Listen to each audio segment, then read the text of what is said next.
Not no trouble that time. Yeah, we're off. Hi, guys.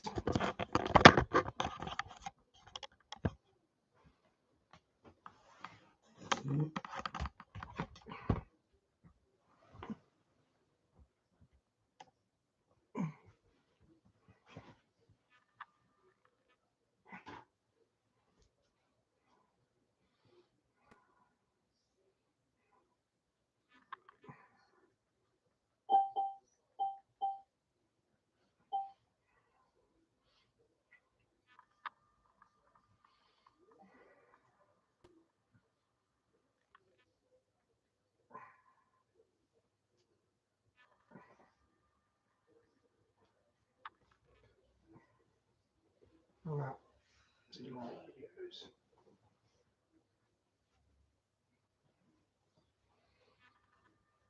We had 15 homicides and 63 violent crimes. I think that's the way. Things are bad, worse than bad. They're crazy. It's like everything everywhere is going crazy, so we don't go out anymore. We sit in the house, and slowly the world we're living in is getting. Please, at least leave us alone in our living rooms. Let me have my toaster and my TV and my steel-built radios, and I won't say anything. Just leave us alone. Well, I'm not going to leave you alone. Hey, Diane, how you goodbye? Hi, Bobby. Good to see you, mate. I shall consider it.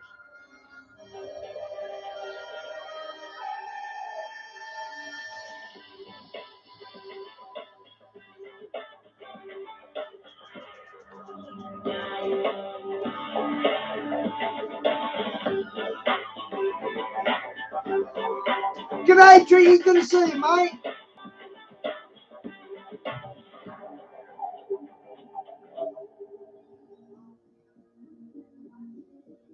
I've been a participant in some of the most insidious lies and witnessed to deeds that no crazed man can imagine. I spent years watching you from my lofty position to know that you were the one I could trust.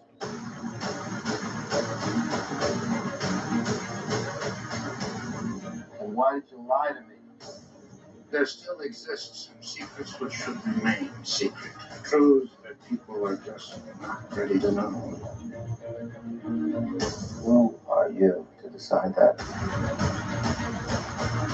The world's reaction to such knowledge would be far too dangerous. Dangerous? You mean in the sense of out there? Like the reaction to the Kennedy assassination, or MIAs, or radiation experiments on terminal patients. Watergate, Iran-Contra, Roswell, Tuskegee experiments. Where will it end? You want answers? I think I'm entitled. You want answers? I want the truth! You can't handle the truth! Get out! Or what? You'll kill me? Always remember, dissension's the greatest form of patriotism. The very word secrecy is repugnant in a free and open society. And we are, as a people, inherently and historically opposed to secret societies.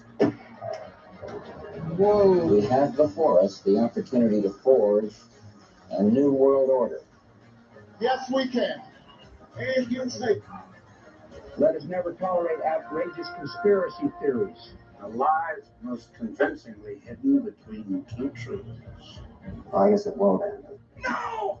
I don't have time for this. This is about saving the future of humanity. We know things are bad, worse than bad. We know. The air is unfit to breathe, and our food is unfit to eat. I don't want you to protest. I don't want you to write to your congressman because I wouldn't know what to tell you to write. I don't know what to do about the depression and the inflation and the crime in the street. All I know is that first, you've got to get mad. The line must be drawn here. This one, no further.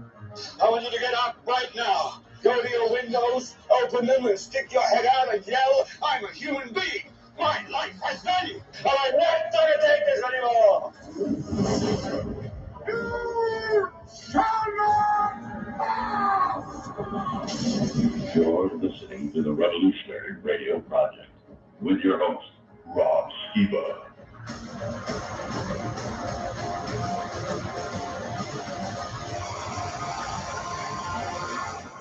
Hello and welcome to the Revolutionary Radio Project. I am your host, Rob Skiba, and tonight I'm bringing back Gary Wayne. He was on our show last week talking about his book, The Genesis 6 Conspiracy, And so since we've already done the introductions and all that good stuff, let's go ahead and just jump right in. Gary, are you there, sir? I am. Sure. I had my mic on mute. So very happy to be back here tonight, and looking forward to another very, very interesting show for your listeners. So we're all ready to go. Yeah, well, I had a lot of good feedback from the last show, and I know we barely just scratched the surface. Hey, did you do a show of some sort with John Pounders from Now You See TV? I've done several with John. Oh, very cool. Very cool, yeah. And I've done, I think, 3 video ones with, make it 4 now with John since about October. And I've also done several audio ones. And if anybody's interested in any of those, they're on my website, www.genesis6conspiracy.com, and also on John's website and podcast locations. So yeah, and what he's been doing is sort of focusing in lately on specific topics. So I did one last week on the Templars, and one just before that on the Nazis and the relationship to this whole conspiracy and giants and the mythos that went with the Nazis, and one on Azazel. So it was a pretty interesting show. Yeah, I just was recently on his show and working with him to edit the video of the show that we did. And he usually puts like other shows that he's done sort of in the right-hand column, like thumbnails. I guess people can click on them. And the whole time I was looking at the video that we did together, I was seeing you up in the top right here. Sorry. It's good, man. It's cool. Yeah, it's really good. So I'm trying to remember. I think the last thing we talked about was the Ishtar ISIS deal, chapter 15 in your book. And hey, Talia, good to see you. Touched on Atlantis. See, that was me, that's kind of a bigger topic, and if we did get very far on it, we only had a few minutes. So why don't we start there? Maybe as a recap, anything you might have remembered from the last show, and anything else you'd like to share about Atlantis from your research. Yeah, I mean, when we talk about Atlantis, what I like about the Atlantis mythology is that it so parallels the Genesis story that, except that you have to remember that it's from a polytheist perspective. So we have, for example, Poseidon, who is the god, and of course, in the monotheist perspective, he would be a fallen angel. And he takes human wives and he creates 10 kings that rule over the Atlantean Empire. And these 10 kings are Titans. And so we have a Nephilim story ruling over one of the major empires of the polytheist belief on the antediluvian world. And so again, and if people aren't familiar with it, with the polytheist belief system, is that they believe there were more than just the Sumerian civilization.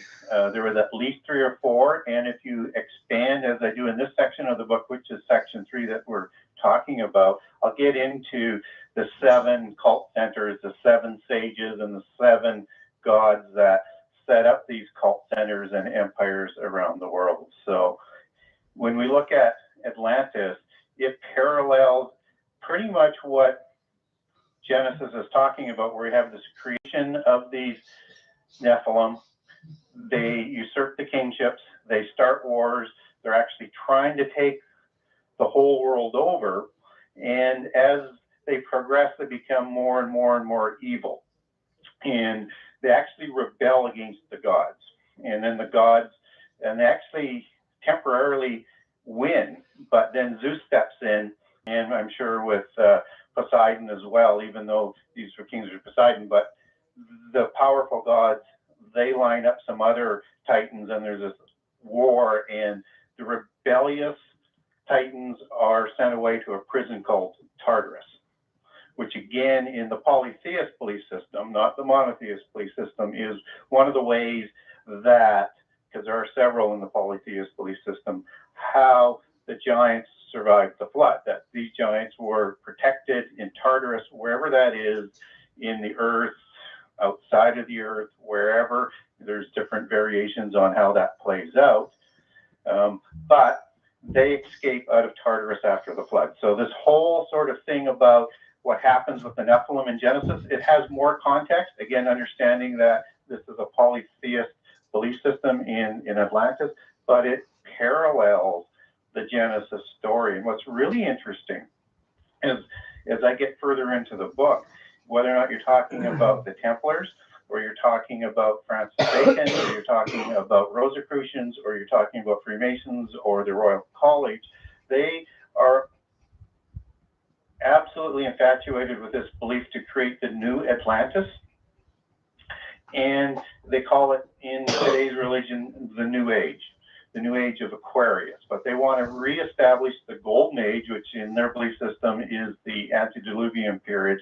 And they want to establish it under the model of Atlantis. So this new Atlantis is to have the same amount of empires in it in the end time as they did in the antediluvian time, and that is 10 empires. And of course, anybody who knows prophecy, all of a sudden you're thinking about Daniel, and you're thinking about Revelation. And part of this establishing these 10 empires, and this is probably going to talk a whole bunch about it in this show, is the Club of Rome was, as a secret society, was established to make this happen. And so they envision the world's going to be split into 10 empires. They would call them spheres of influence, economic zones, trading blocks, however you want to phrase it, but they already have the world split into 10, but that's later on in the book. So a couple questions based on what you just talked about. Now, Josephus likens the first generation Nephilim to the Titans of Greek mythology. And of course, in the Greek myths, you have the Olympians, which you mentioned, Poseidon and Zeus, and there would also be Hades, overthrowing the Titans. Now, I've seen compelling evidence on both sides of the flood for the Olympians. Do you place them solidly in the pre-flood world, or do you see the Olympians either making a return or originating in the post-flood world?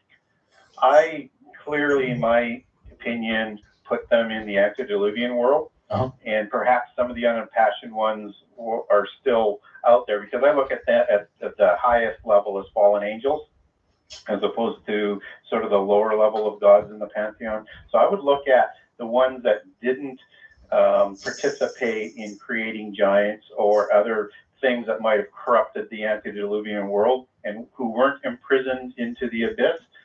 I would say that they probably were around after the flood as well, and were part of the inspiration to the startup of all the different religions and secret societies and everything that happened after the flood. Have you read any of the works of Dr. Ken Johnson? No. He had a book called Ancient Post-Flood History, and he traces the origin of the Olympians in the post-flood world. But like you, I see evidence of it in the pre-flood world. I took a different view on characters like Zeus. A lot of people want to say Zeus is like a fallen angel because he's always coming down from the sky and mating with women and whatnot. But the reason why I took a different view on it was all the stories of Zeus talk about him being born and growing up and dying. So I couldn't reconcile that with angels. I see no precedence for angels being born. However, the altar of Zeus in Pergamum was referred to in the book of Revelation as the seat of Satan. So it just seemed like, okay, well, whatever was going on with Zeus, he certainly had some kind of affiliation with Satan for the seat of Satan to be a reference to the altar of Zeus that was in Pergamum. Yeah, and I think you have to understand that there are different levels of the hierarchy in the pantheon. And so, for example, and I'm not sure whether we covered this in the last show or not, we might have, but similar to the Anunnaki and the Sumerian mythology and religions. So you have two types of titans. You have a titan that is an earthborn god or demigod, and Nephilim in this case, and then you have a higher form of titan, which is another god, but may not be as high up on the pantheon. And these middle gods may be when we look at what polytheism talks about in their doctrine is that they had the ability to reproduce gods by having gods mating with gods because they could choose their gender as they came into this realm to produce a lower level of God. So a Nephilim-like, but only, let's say, a heavenly Nephilim or a heavenly Titan. And so when we look at the Sumerian mythology, they also have the Anunnaki from heaven and the Anunnaki of the earth. And this crops up a fair bit around the world. So it's a consistent doctrine that when they're talking about some of these gods, like let's say like Prometheus.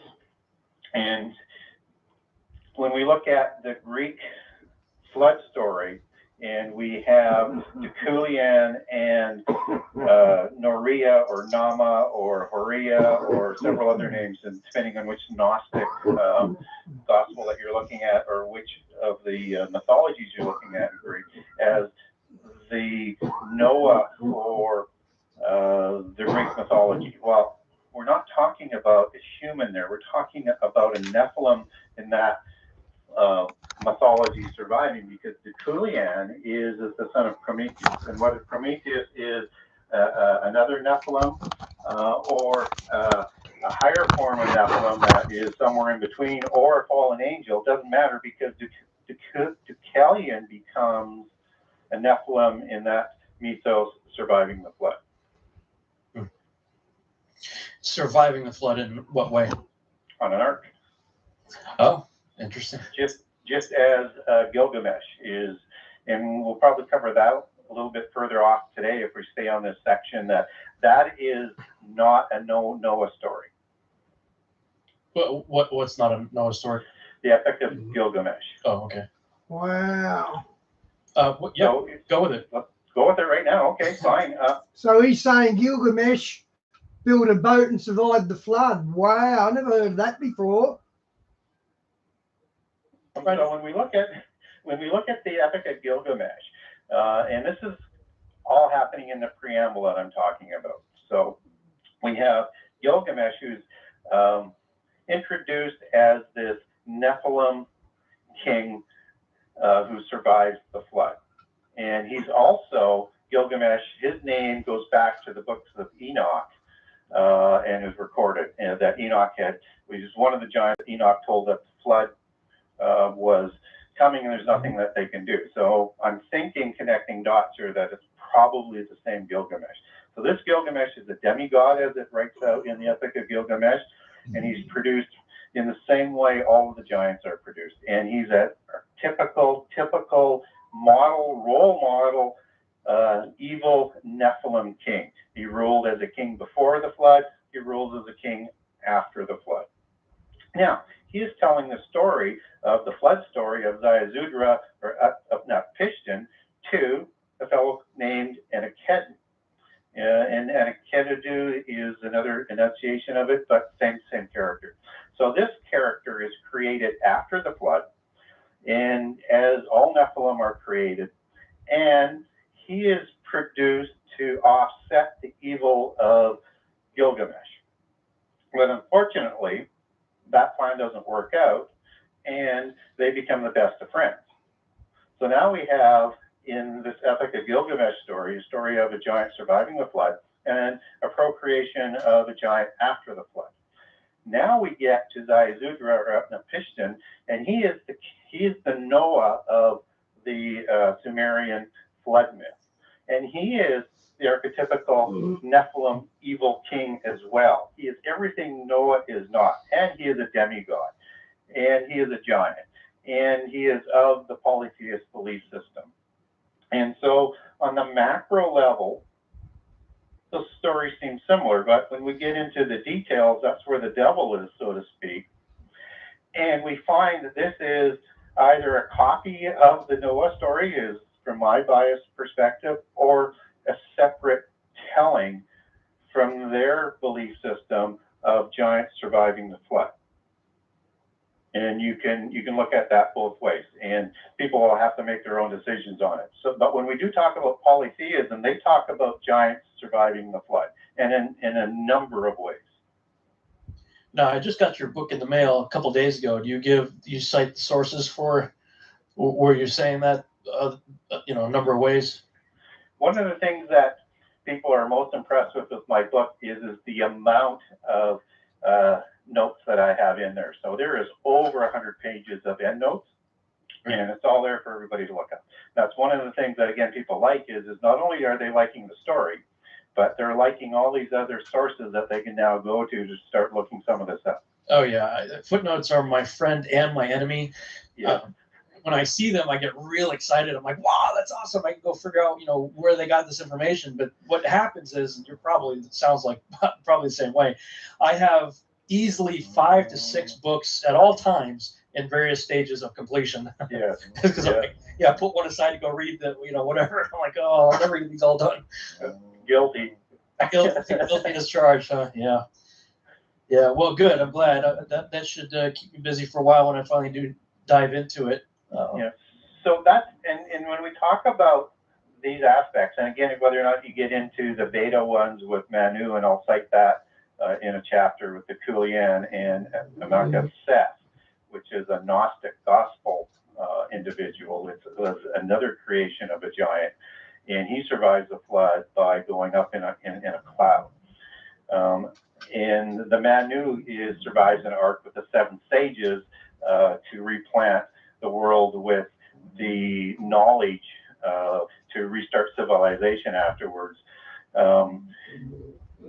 What I'm doing in this section is I'm not trying to give credibility to the other belief systems. I'm letting them speak for themselves. Right.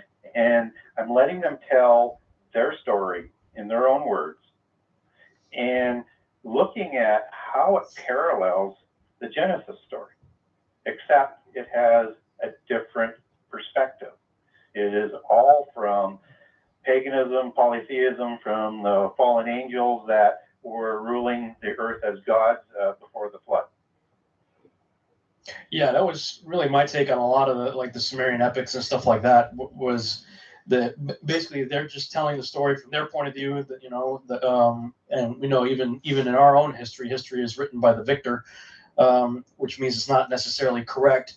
It can be very biased, and so a lot of these stories that were written, like in the Sumerian epics and stuff like that, were them just putting their own slant on it, and then basically. About 850 years or so after the flood, God calls this guy Moses up to a mountaintop and says, "Okay, get a pen. Are you ready? This is what really happened."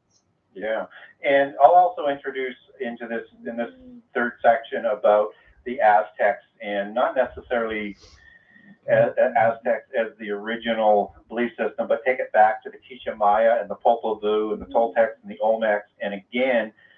The survivors from this Atlantean story with the god or demigod, because it's not clear to me which, that Quetzalcoatl came across to civilize the Mayans and the Toltecs and the Olmecs. But this story, whether it's Osiris in Egypt or several other ones that traveled after the flood to different sections of the earth to replant civilization, and the giants and these antediluvian civilizations, they are constitutive constants in polytheism, and they all tell the same story.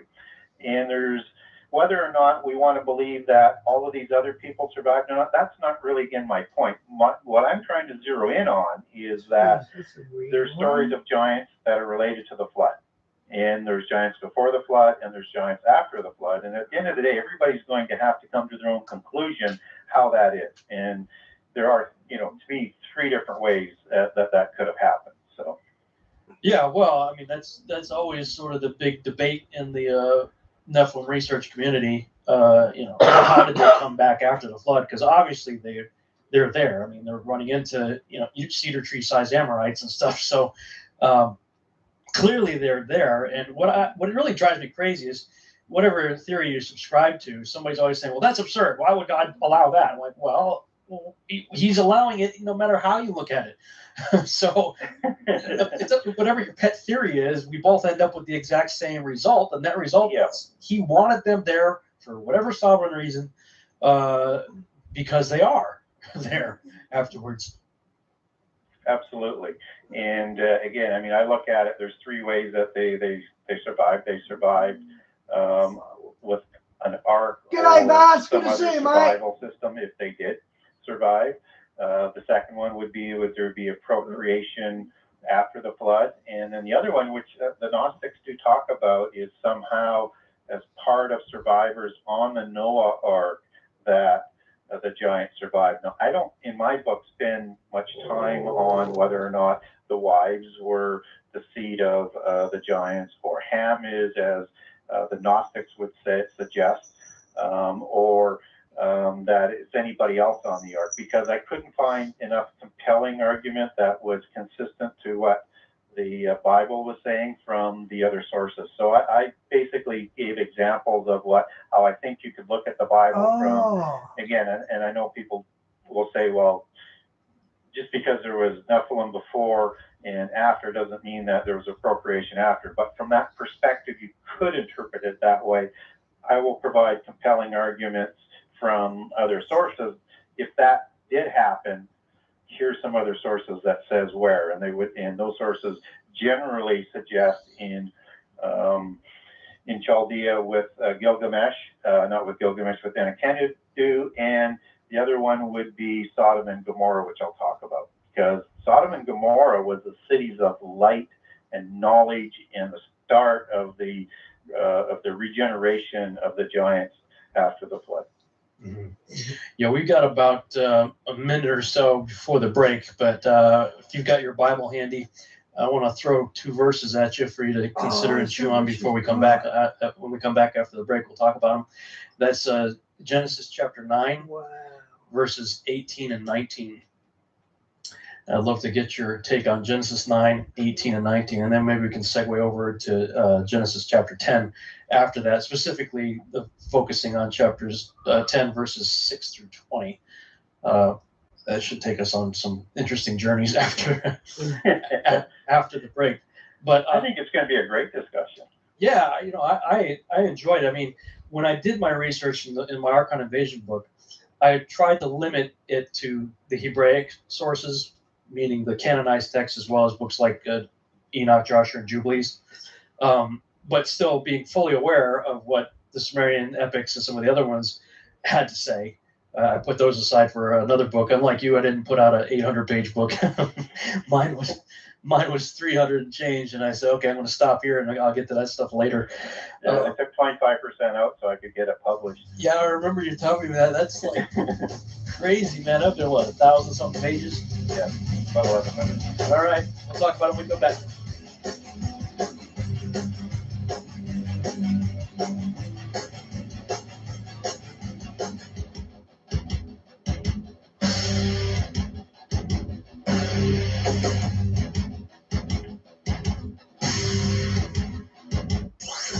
Truth Frequency with Chris and Shuri Geo. Friday and Saturday on Truth Frequency Radio.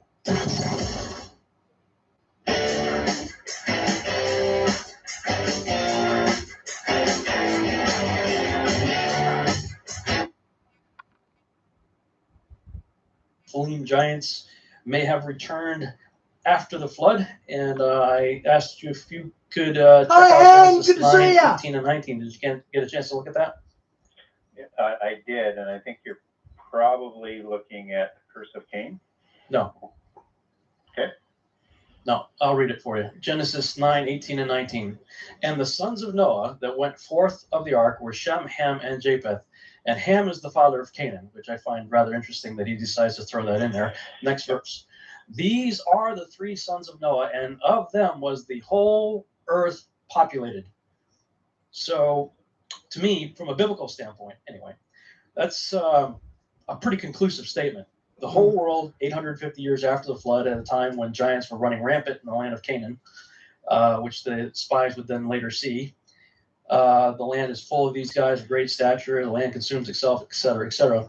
Moses says, point blank, the whole world was populated by these three guys.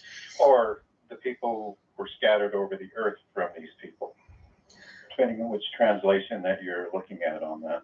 So I understand that point, and that's a very, very, very clear point. So if the point is that other people didn't survive the flood, then the giants must have come from them, and if so, how? And I don't discount that. But I also don't look at that as being absolutely, I would say, let's see, what's the right word, conclusive. Well, yeah, if you were to take, see, this is where people get real funny, because some people go completely ballistic on you if you do anything but solo scriptura. If you deviate from the canon, they'll go berserk on you. Yeah. But so, and the reason why I say that is sorry to interrupt, Rob, is that if we look at a few other people that are in the Old Testament, in several of the books, and so you've got other giants that aren't related to the descendants of Canaan, whether they be Anak or Rephaim, or and I'll make a case in my book, Amalekites, and I'll make some other ones. And I do make distinctions between certain kinds of giants and the ones that either came from the Ham lineage or the Canaanite lineage, or that Japheth and some of the sons and descendants of Noah married into them to become hybrid giants. But where I'm going with this is, and so I didn't lose my train of thought, is that there are other peoples that aren't giants that are listed. And so there's like the Kenizzites and the Kenites as two that come to mind right off the top of my head, and they don't go back into the Table of Nations. And their history would suggest that they, well, at least they believe, or as people have talked about them, is that they take their lineage back to Tubal Cain and to Cain. And then there's the Gerzites and the Geshurites as well, which has the sort of same kind of connotation to the Amalekites and who they married to, and the unknown existence of the Horites. And again, I know there's, and we'll probably be getting into this because you and I are really into this as giant geeks. Was there a error made in describing the Horites and the Hivites? But, and you may not go there, I don't know, but I know that's one of the arguments that are out there. But my point is that there's these other people that don't go back to the descendants at all in the Table of Nations, and they sort of come out of nowhere. Let's see, Genesis 10:15 through 19 talks about the Hittites, Jebusites, Amorites, Girgashites, Hivites, Arkites, Sunites, Arvadites, Zamorites, and Hamathites. And all of those are mentioned in many of, or not all of them, but the majority of them anyway, are mentioned several times throughout the Torah as well as the book of Joshua as those that are marked for utter destruction. Sure, but it also doesn't include the Abites, doesn't include the Amites, the Ozam, the Zamzunites, and other peoples, right? So I'm not disputing that the Hittites or the Hivites, and certainly the Amorites, weren't larger people, and they may have been giants, or they could have been hybrid giants. They could have been offspring, interbred in a larger form. For me, it's an either or. All I do know is they were totally corrupted after the flood, and that they were considered giants in most sort of writings. But were they pure Nephilim? That would be the argument. Numbers 13:33 says that these were Nephilim that came from other Nephilim. So, and clearly after the flood, you start to see a marked decrease in size. Yeah. From like upwards, if we take a cedar tree at Amos 2:9 as a scale, a small, modest cedar tree gets to 35 feet. The cedars Lebanon got to 150 feet, but erring on the small side. Let's say the Amorites were, as described by Amos, cedar tree size, but when you get to Og of Bashan, who is an Amorite, he's only 13 to 15 feet, depending on who you read. And Goliath, well, depending on whether it's a royal cubit or a common cubit. Right. That's it. That's why I say depending on who you read, depends on what cubit they're going with. And Goliath, same thing. He's anywhere from 9 to 12 feet, depending on who you read. So they're definitely shrinking. But the Amorites, they're mentioned 85 times, I believe, in Scripture, and the Philistines are mentioned over 200 times. Yes. And the Philistines come from Caphtor, son of Mitzrayim. son of Ham, who stepped off the ark with no mention of angels. So I'll connect them back to being either a hybrid giant or a purebred that goes way back, like what you're saying. But when you're talking about Og and Sihon as being Amorite, they're also Rephaim. Yeah. And they were noted in Deuteronomy and in what's the other passage?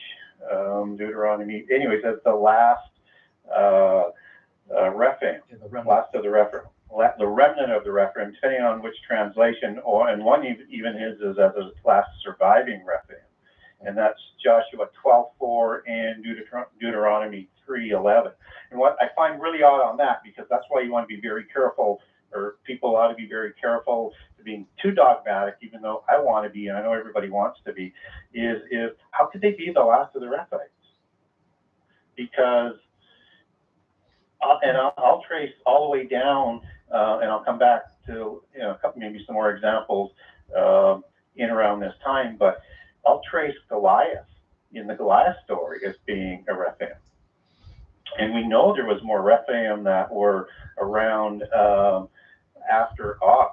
So unless they're talking about a pure race that is distinct and different than the Amorites, it's hard to fathom why they would say that. But again, I don't like to get too dogmatic on what any one saying says, because I think the Bible adds to it. It doesn't contradict itself. Yeah, I agree. It does not contradict itself. It's taking a strictly biblical worldview, not paying attention to any of the other writings. It seemed to me that all of the biblical giants we read about traced back to the people of Genesis 10:6-20, and Doug Hamp actually did a really good job of tracing where the various names came from, and how, in many cases they weren't different classes or different breeds or what have you. It was just the way different people said, that, well, we call them this, well, they call them this. And then he was showing in scripture how it, in many places, actually says that, I forget which ones they were, let's say, these guys call them the Amims and these guys call them the Zamzamims. So he was showing how there was the tie. And when I was looking at the rock, biblically, Rob, to underline your point, is that Anak, we're told, sent from Nephilim, but we're also told that Anak are Rephaim. So you've got one or two breeds there, because they're all saying the same thing. And then you have the vernacular names that come in. And then there's the Amalekite Horite thing that might be a little bit different case. Yeah. Well, in any case, they're back. Why would he be saying that? They're back and in the land and doing their thing. Sorry? Do you think, well, let me ask you this. Why do you think a large population of them settled the land of Canaan? He's not a liar. He's not great. Well, I think they were instructed by their gods and their religion and their priests, because again, there were, in my view, all of this works together both before and after the flood. And that's what my book speaks to. So they would have known that when the earth was split up in Deuteronomy 32, that the earth, that the land of the covenant, the land of Israel as we know it, was God's land. Yeah, and that's right. They would have known that if there was going to be a challenge to the giants, that this land was going to go to the people of the hope of, of humankind, the future Israelites. And I write in my book that they deliberately went there and laid in wait in ambush to prevent the nation of hope from fulfilling their destiny. Wow. Mm-hmm.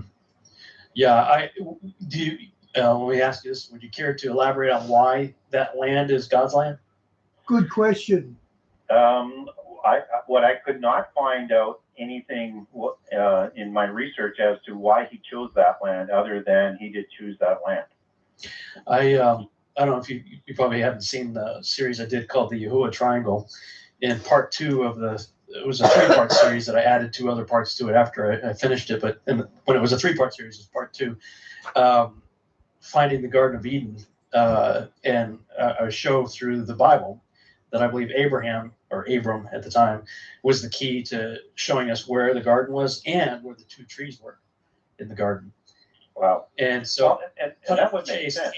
Canaan is the garden, the land of Canaan that we now call Israel, is the Garden of Eden. You know, and that's interesting. If you get a chance, send me some information on that, because that's kind of one of those things that I've wondered about as to why that area was chosen. Yep. I would have liked to have said Eden, but I couldn't find anything to back that up. So yeah, I think that's terrific, and I think that's also one of the points about, you know, all of the people that write in this genre is it shouldn't be competitive.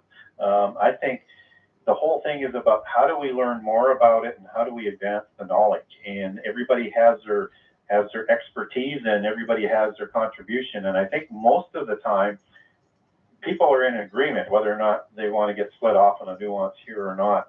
That's the small picture. The big picture is there's more and more information coming out all the time because of writers like yourself, and hopefully I can be considered part of that crowd as well.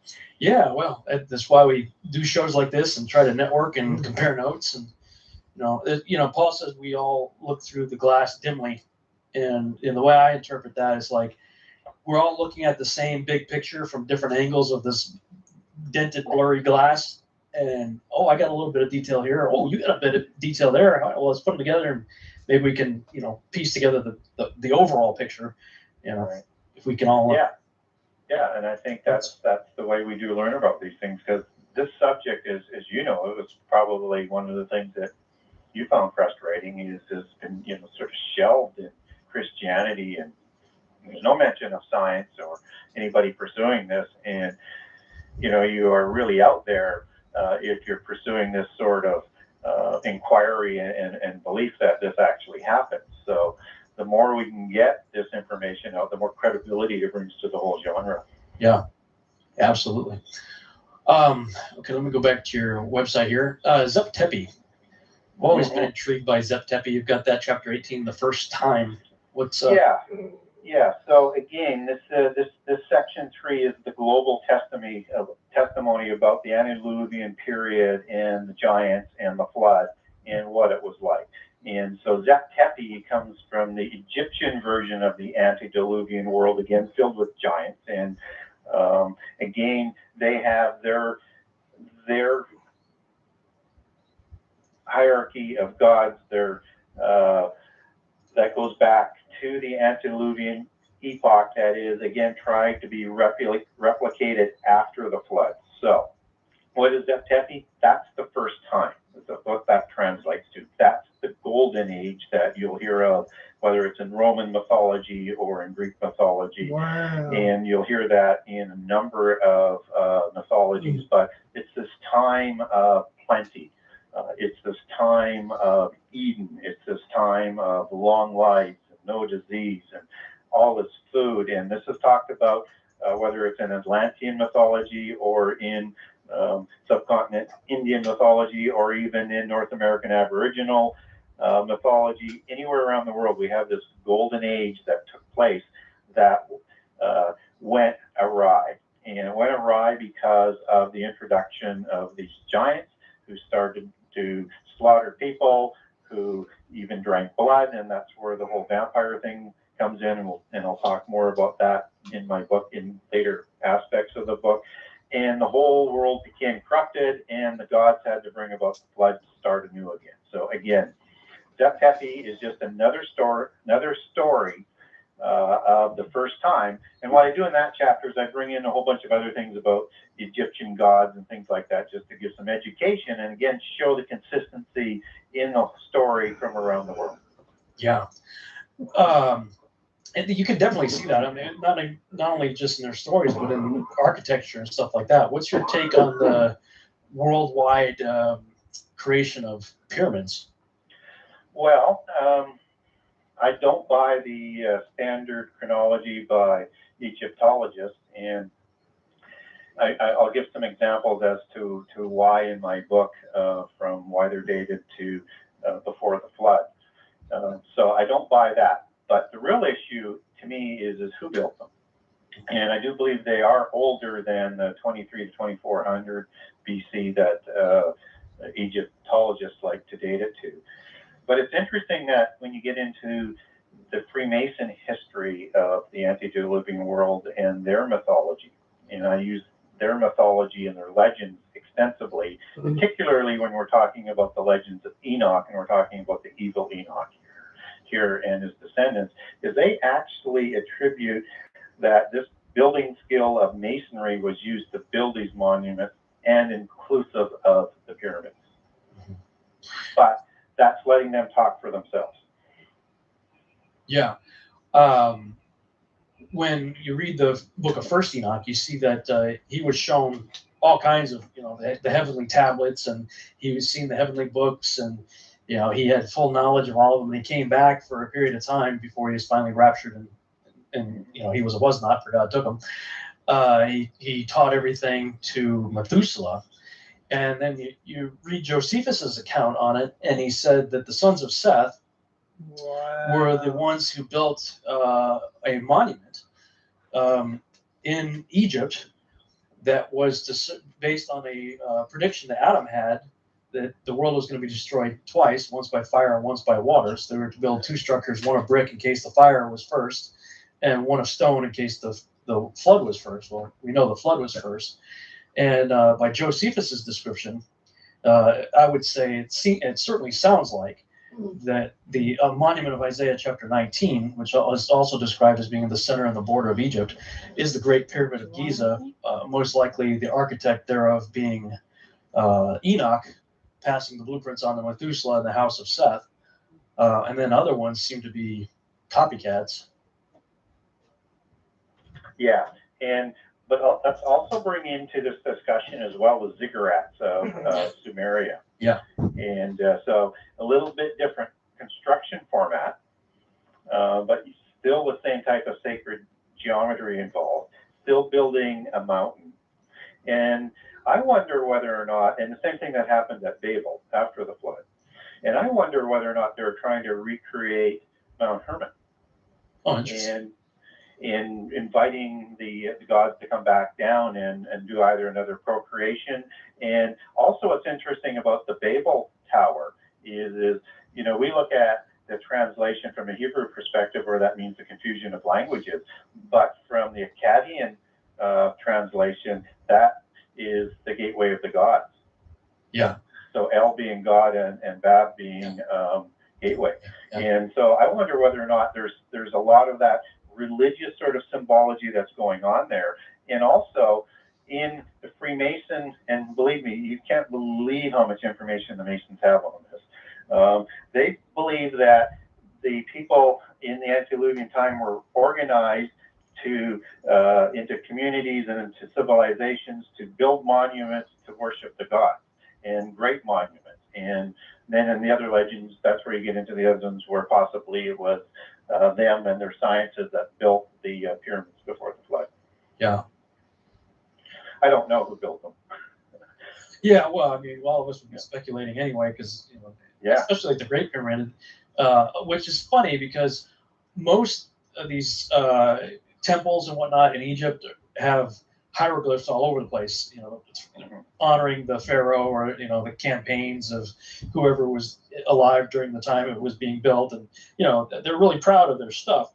But here you have the most impressive structure on this earth that doesn't have any writing on it, or at least if it did, it may have been on the 144,000 casing stones that have been since removed. It just seems really bizarre, unless it wasn't meant to ever honor a pharaoh, unless it had another purpose. If it had anybody that was of this world, like they'd be, in that position, they'd be honoring themselves. They'd be falling all over themselves to get their inscriptions on it some way. And the Egyptians have left a lot of inscriptions. Ooh, yeah. That was built into their culture. And, we have the same type of pyramids over in Central America. And again, archaeology likes to date those again to being, a couple thousand years old at the oldest. But if you talk to the people there and their mythologies, is that they say they didn't build them. It goes back into prehistory. And then there's Machu Picchu, and you've got all these different things that were going on before the flood that just make no sense from what modern secular science and archaeology likes. And you know, when you're talking about hieroglyphs, and again, this is coming from what the Freemasons believe, and Enoch, the son of Cain, they believe, and also Orientalist writers, but they're Gnostic and polytheist as well. But so understand that bias. They believe that Enoch invented the first writing and the hieroglyphs as part of this development of these sciences. And they did that so that they could keep track of the knowledge and track of the laws and the rituals for this new sun-worshipping religion that they were developing, that Enoch the Evil was, because he was a sun worshiper. And I'll talk all about this in the book. Do you, I don't remember if I asked you this last time or not, but I'll ask again either way. Do you believe that the Tower of Babel was built over or in the same region or vicinity of a previous structure that may have? Yes, and Eridu is the place, as I recall. Yeah. And I'll give some Sumerian mythology that backs that up, and it's the story of Babel that is pretty much identical, but again from a polytheist perspective at Eridu. And what you also might find amazing is I'll also give an example of a Babel being built that is in the Aztec and Central American mythology. Now, I'm not saying that, what I'm not saying on that is that there is different Babels around the world. All I'm saying is I find it amazing that we have Genesis account being duplicated again in other religions around the world. Yeah. And they also, these other ones will bring in giants as helping in the construction, and that the builders of Babel and Babel City were able to draft these giants to help them or enslave them, depending on which mythology that you're looking at. Yeah. Now, again, I want to state this just for the listeners again, because I did on the last show, just so that people don't misunderstand what I'm saying, is I weigh everything on what the Bible says. Yeah. And I add this other stuff as context and say, okay, here's another source that's saying the same thing, but this is what the Bible says. Yeah. Well, I mean, we've got to have a standard for truth, and I'm the same way. It's like, okay, this is the touchstone, so we can look at this other stuff, and it's valuable information. Yeah. And where it does not contradict with Scripture, wonderful. We might have a few more pieces to add to the puzzle. Where it does contradict, well, I'm going to err on the side of Scripture then, and it's like it shoot a meat, toss the bones kind of thing. Yeah, and that's also one of the reasons why I didn't go too far down the line of either the wives or the sons being the source of the giants after the flood, because that's a distinctly Gnostic belief. And from not necessarily the wives, I don't talk about the wives, but from either Tubal-Cain or from Ham as being a giant that was inserted into the last survivors to survive the flood. So I'd like to be kind of careful on that I don't like to inject something that I know can't be true. Oh, well, this is where we would definitely differ. I don't know where you get that it's a Gnostic source, and if somebody believed that. But for me, I've not read Gnostic material. I've stuck strictly with the Bible and came to the conclusion that all the post-flood giants trace directly back to the occupants on the ark, most notably Ham, but also Japheth, because Gog and Magog throughout history were known as giants. Yeah, and what's kind of interesting on that, because again, it's an either or, but if we're saying then that the sons of Noah were giants. No, I'm not. Okay. No. So then if they're not giants, then it's got to be the wives. That's all you're left with. And that's all you're left with. They don't need to be giants either. Because I don't believe a Nephilim is strictly a giant. I think when you talk about the animal-human hybrids, the satyrs and all that stuff, they're every bit as much a Nephilim as it's a combination. It's a hybrid. It's oops. Off break. We'll talk about that when we come back.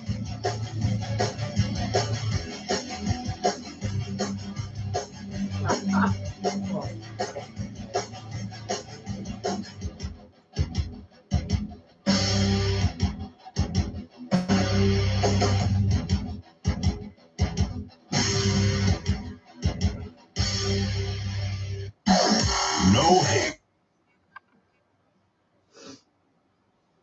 it says that the Nephilim that they encountered were Nephilim that came from other Nephilim. So you have at least two types of Nephilim then. You have angel-human hybrid Nephilims, and you have hybrid Nephilims that were the result of Nephilim mating with either other humans or other Nephilim or what have you.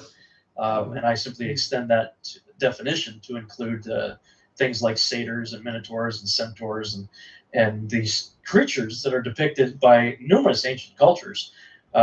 So I wanted to get your take on that. Do you think that they, with all the cultures making depictions, carvings, paintings, and whatnot of animal-human hybrids, do you think that that was all just, everybody being inspired artistically to create fiction, or do you think there was some basis in reality to those creatures?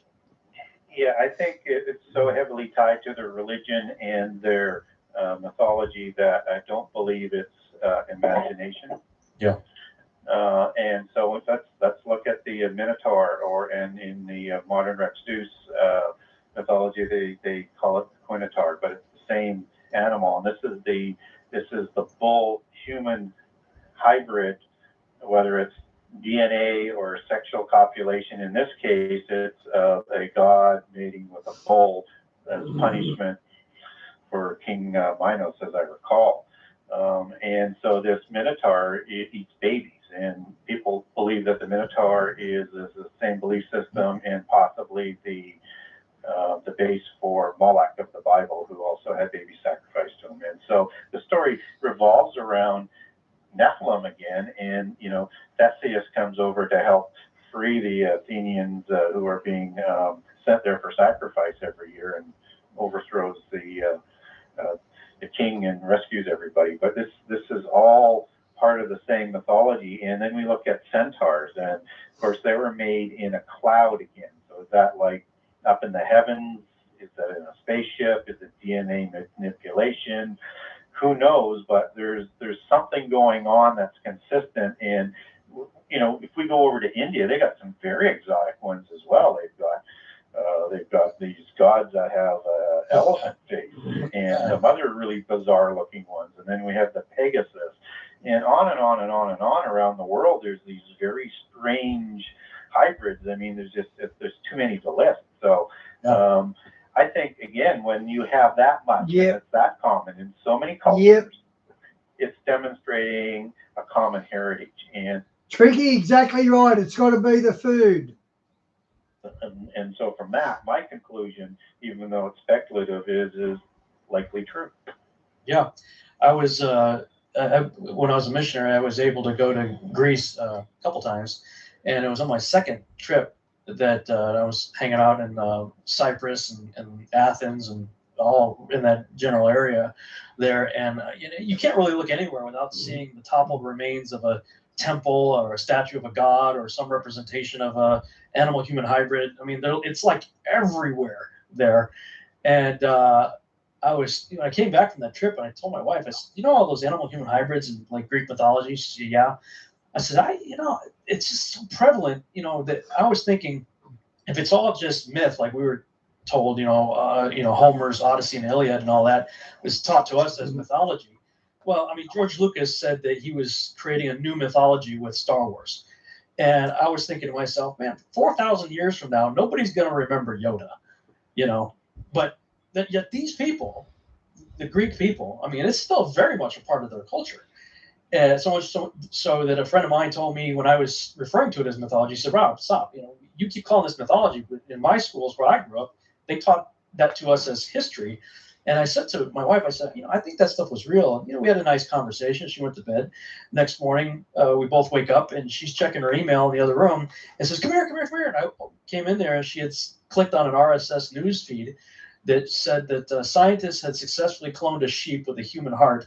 And the article went on to say, if we keep this up, eventually the genes are going to fuse together, and we're going to end up with animal-human hybrids and have all the ethical issues we have to deal with, in that regard. I'm going, but that was like the next morning after I thought, I wonder if those were real. Well, they're real today.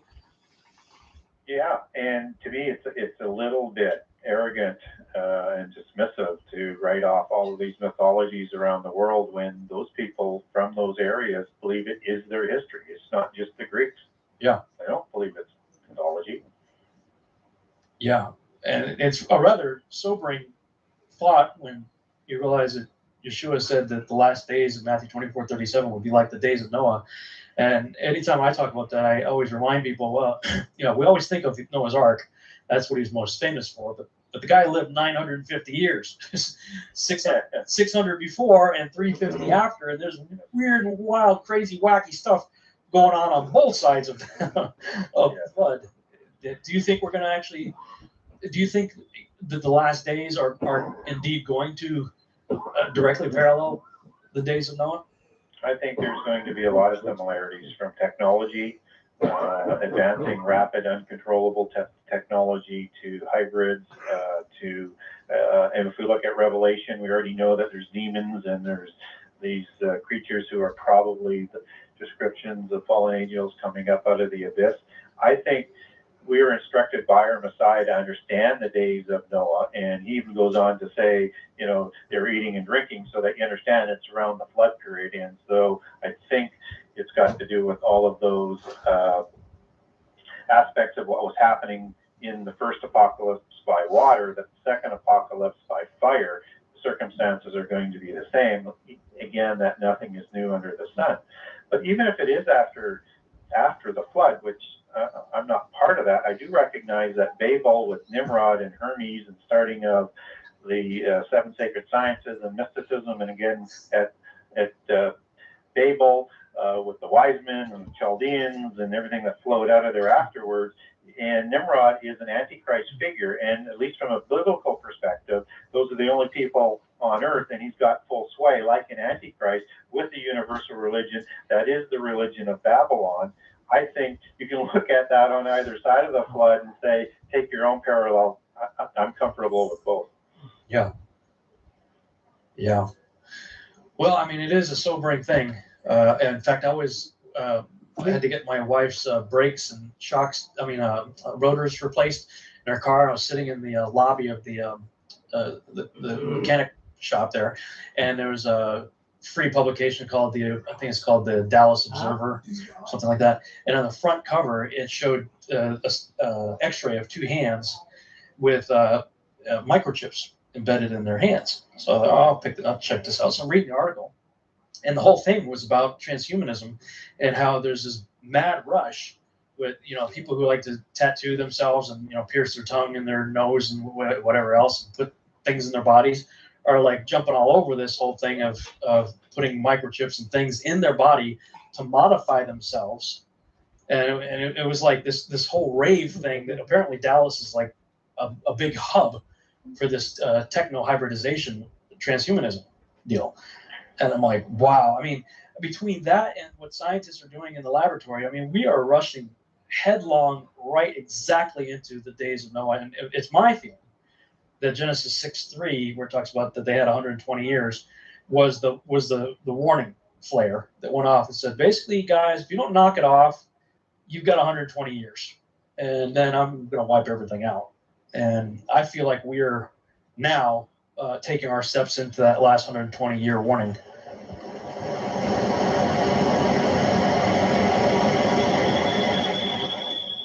Hello? I don't know. That was weird. It's like it was like a jet flying over. Yeah, I don't know. Yeah, and it's interesting again, and then people, you can look at that 120 years. Is that the length of the life of the antediluvians before the flood, or was that limiting life to that age? And I know Josephus, who you like to quote, and I like to quote as well a lot.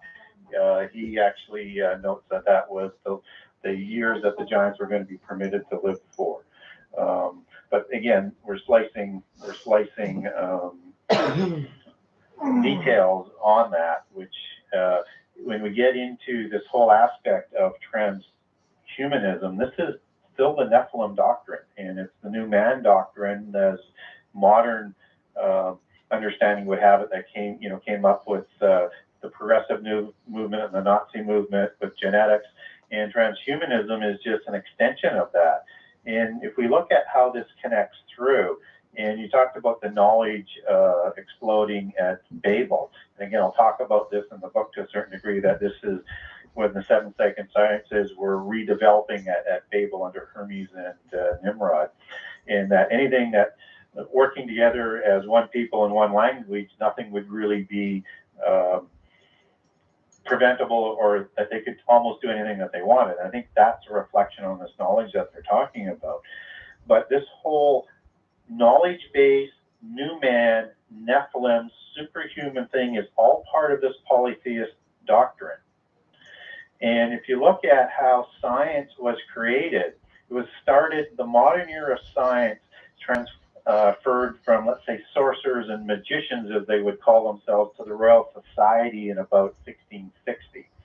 Well, who was this society created for? And what was its purpose? Well, this was created all by Rosicrucians and Freemasons to honor the great architect of the universe and to find out knowledge and more knowledge about the great architect of the universe, who is Lucifer, in their belief system. All of this is this. Hello, this is how you can find out if Trey Smith copyrights you. Go on the video you've done. Go on your YouTube channel you put the Trey Smith on. Go to manage videos. Go and switch on to the Trey Smith one. And when it comes up, it'll say whether it's copyrighted or not. So do that and you'll find out. Same story being told all throughout history. It's the same religion and the same philosophy. Yeah. Nothing new under the sun. Nothing new under the sun. Okay, let's get a little deeper here in your book.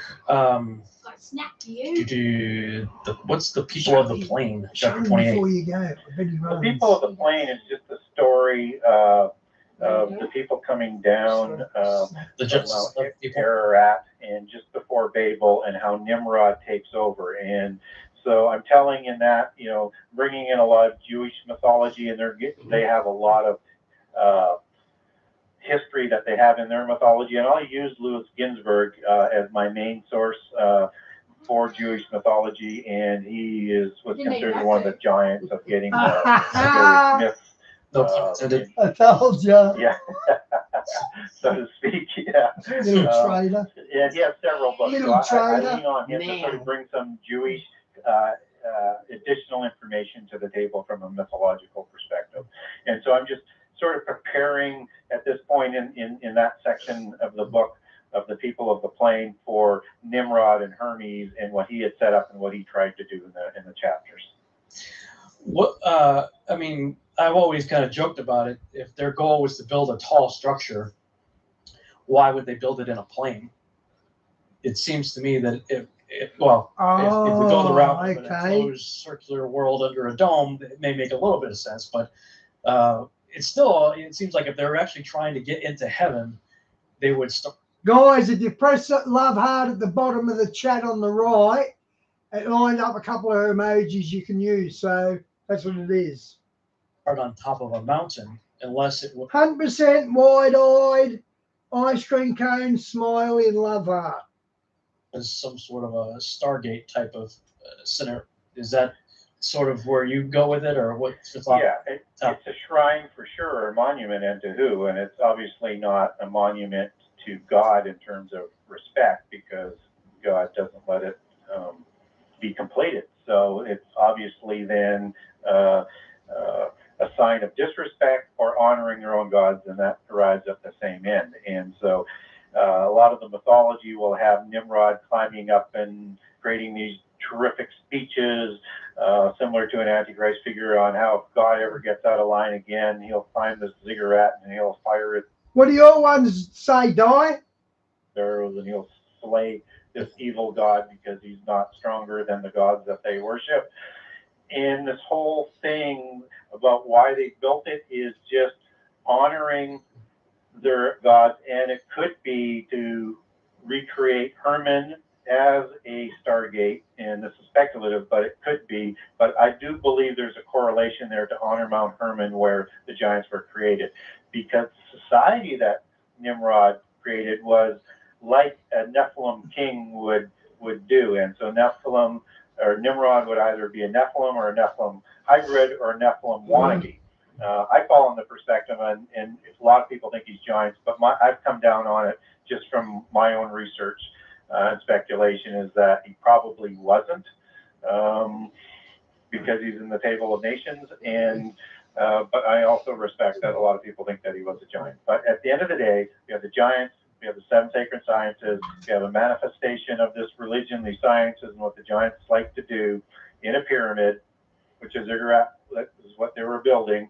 And it was either to have the gods rejoin them to procreate, rejoin them just to rejoin them, or it was to honor Mount Hermon.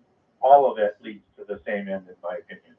Yeah, I lean toward the idea that he was not born a Nephilim, but that he genetically modified himself because of the way it's worded, not only even in the English, but also in the Hebrew, but specifically the way it's translated in the Septuagint.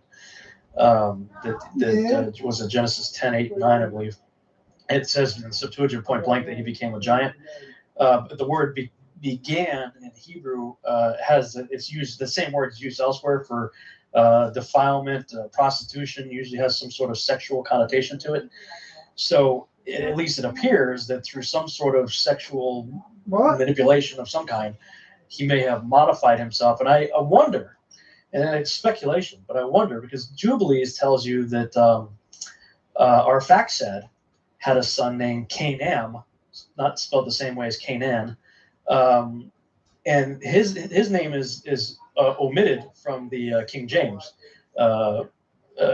Table of Nations, but it's in the Septuagint.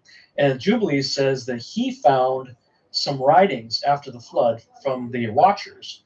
And all it says is, I think it's in Jubilees 8, if I remember, it says that he sinned because of it and hid it from Noah for obvious reasons. But if that's true, if that story is true, then he's a direct first cousin with Nimrod. So it kind of makes you wonder that maybe these two get together and Nimrod, figure something out. I don't know. It's just kind of weird. Well, yeah, Nimrod is in the Bible because of his infamy. Yeah, they're different in mine, die. I can't do mine. Let me try. Stingy on him. But what we do know is what little is written there. He acted like a Nephilim, whether he was let or me not. post mine. He was either one, or he wanted to be one, but he certainly ruled like one and took it to an Antichrist-like figure. Oh, certainly. I believe he's the first, absolutely the first Antichrist figure whose goal was to not only kill God, but set himself up as God. The Joshua account goes into a lot of detail describing what his plans were. And there's an interesting piece, though, where God does the judgment on them. There's 3 camps. They each had different assignments. In one camp, God caused them to just kill each other off. And one camp, he turned them into like apes and elephants. And you mentioned the Hindu pantheon earlier, and 2 of their big gods is it's a Ganesha and Hanuman or something like that. Ganesha being the elephant head guy, and the other one being the monkey head guy. And so it kind of makes you wonder if that story is to be taken literally, if that whole group of people who went away from the Tower of Babel as mutants or some sort of abomination went off and settled the area of India and became the gods that we see over there. Well, what we do know from history is that the religions of India, Buddhism, and then the religions that went to China, whether it's Confucianism and over to Japan, that's all has the same root that was exported out of Chaldea. Yeah. And I'll cover that information off for the reader in the book as well. So if that's true, and if it's true that there was these elephant type figures that you were just talking about, and we have those elephant type figures of gods in the Vedas and in statues in India, makes sense. Yeah. And I wasn't aware of those elephant figures till tonight. Yeah. In your account. Yeah, it's whatever the chapter is in Joshua that covers the Tower of Babel incident, describes that. And I was like, well, wait a minute, because I'd been to India. I was a missionary in India for a while. And oh, wow. You could see, those things are, wow, it's everywhere, and they got some bizarre ones over there, that's for sure. Yeah. So, and then of course the remaining third were the ones that God confounded their languages. And so it's interesting because when you got the other third leaving Okay, Tower of Tally, Babel, good all night. talking God about bless. the same guy who was the emperor, basically, of the world at the time, Nimrod. Now he's taking on other names. And, and then you start seeing various depictions of a sort of a hunter, war / agricultural god that many of which the synchronicity is too in your face to ignore. That it appears to have they funnel right back to this one guy. So yeah, and I think the god was it Nimru that they merged him with in those writings. Well, there's several. Ningirsu was an earlier representation of Ninurta, who was a war / agriculture god. That eventually they split. They took the agriculture part out, and the war part out made two different entities, to symbolize those. And interestingly enough, those two are symbolized in the front entrance of our nation's Capitol building. You have Mars on one side and Ceres on the other. Amazing how that happens. All the other Egyptian symbolism that's also in Washington. Yeah, big time. Well, okay, let's see. Moving on. Let's see what else we have. Okay, what is when you're talking about the curse of the Amalekites? Curse of the Amalekites. Okay, so that is following the destruction of the Amalekites. And the curse comes from Moses and from God for attacking the Israelites when they were still sort of a worn-torn, ragtag tribes of, slaves that had just come out of Egypt. So Amalek, who is from another line of Abraham. So you have, when that split up, you had Jacob and you had Esau, and so Amalek descends from Esau, I believe it's his grandson, and so the Amalekites are these people that are trying to usurp the Abraham covenant, the Messianic covenant, and the birthright covenant that they thought their ancestor should have had. But they did not get it. And so they attack Israel first when they're weak and not ready for battle, not trained. And Moses and God look upon that, and most of the listeners out there who are familiar with the Bible will know this story, that they looked upon that. Okay, Tricky, God bless, mate. The worst thing. It's good to see you tonight, buddy. And so this curse remains, and the Israelites are instructed that after they've taken the promised land and they have a land of peace, that then they will go back and take out their curse on the Amalekites. But the Amalekites, the reason why I'm talking so much about the Amalekites is that there was a giant in prehistory named Amalek, and that it's not clear whether or not Amalek of Esau started the tribes and nations of Amalek, or this descendant of Esau actually took the name of the Amalekites.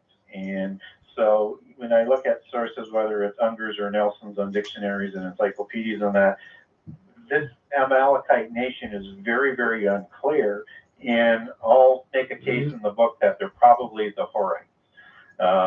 It's very dark. Or there's two different tribes there, but they have this ancient sort of history, and they have this antediluvian connection, and I'll follow that through. But at the end of the day, they were either a hybrid set of giants, a purebred set of giants, and I'll lay both of those cases out.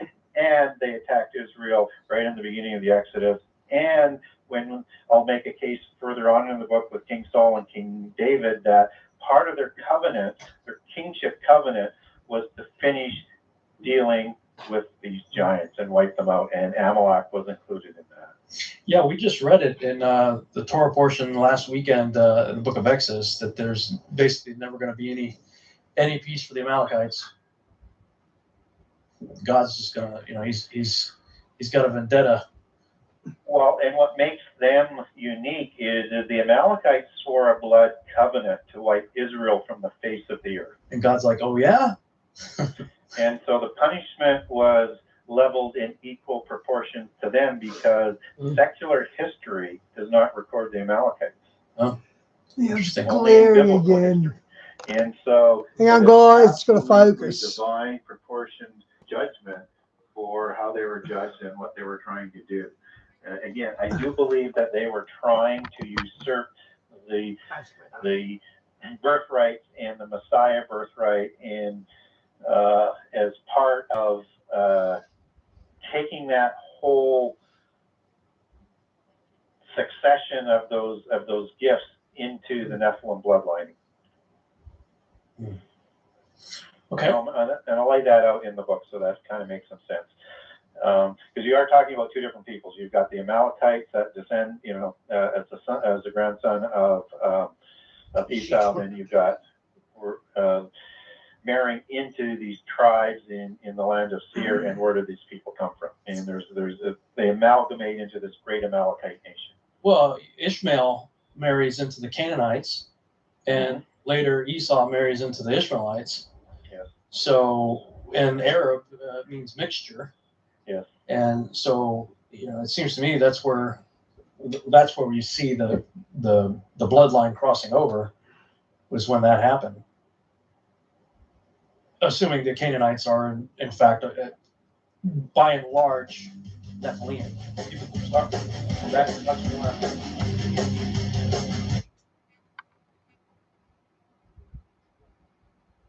www.genesis6conspiracy.com if you want a signed or personalized copy. That's genesis6conspiracy.com with a 6.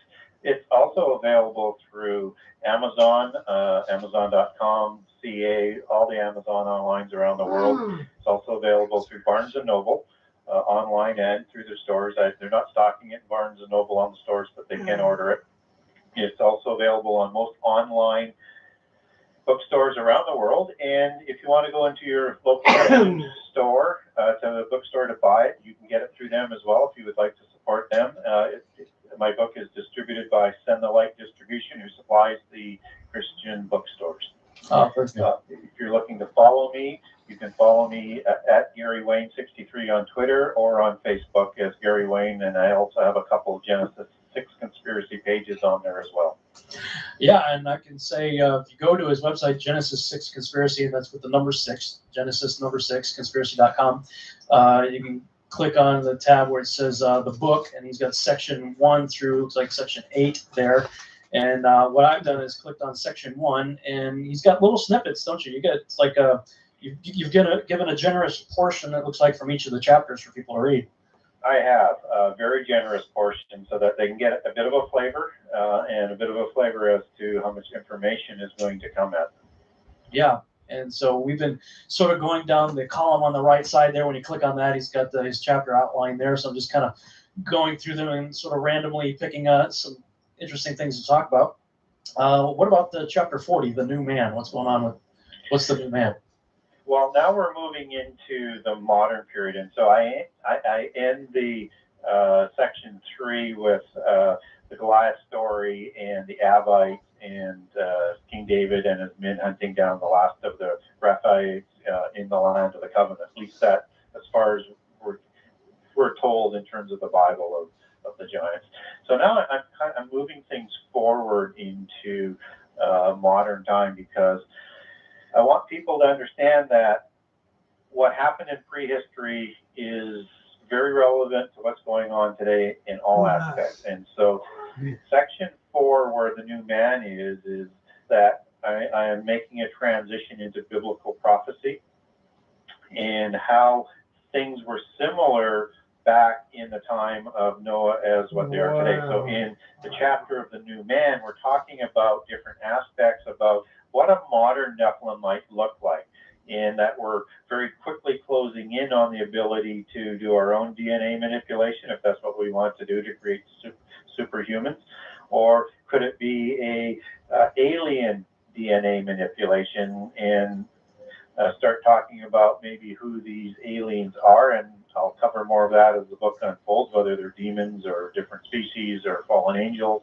But certainly, if we look at prehistory, there was a DNA manipulation. And I'll also start to introduce the concept of the new man concept, which is the modern incantation that we talked about of a superhuman.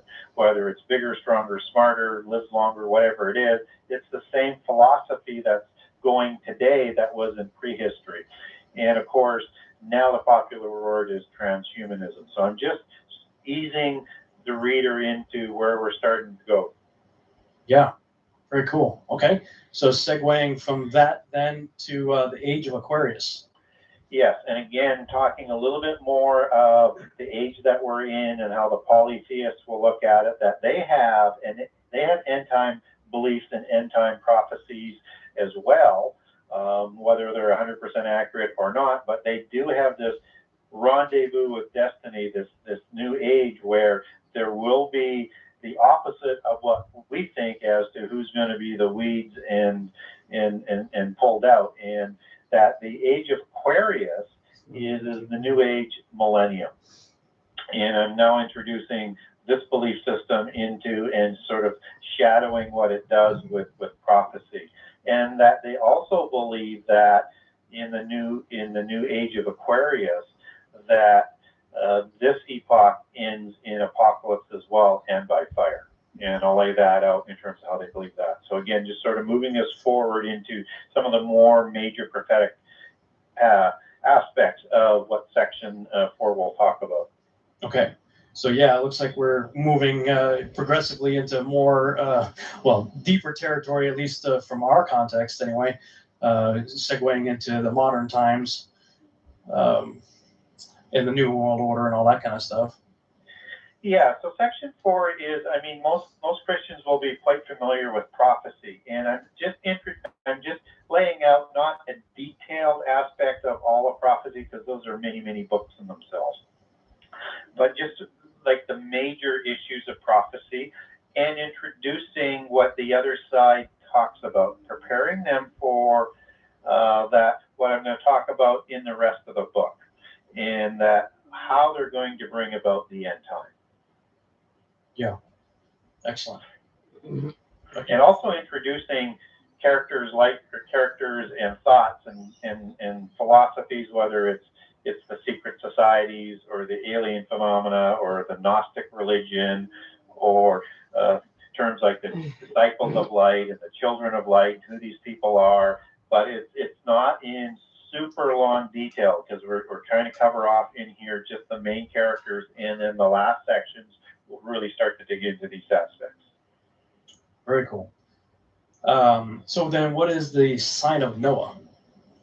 Well, the sign of Noah is essentially the what we had talked about earlier, in terms of what Jesus had said about the days of Noah. Okay, so it's this, and it will be like the end time. And so again, I create the parallel, and just because I'm also trying to hit readers that aren't familiar with the Bible. And so I'm going to say what the New Testament says about what the end time is going to look like in terms of people and what it looks like and what happened in antediluvian times. And I'll sort of parallel those in a couple of chapters there. Yeah.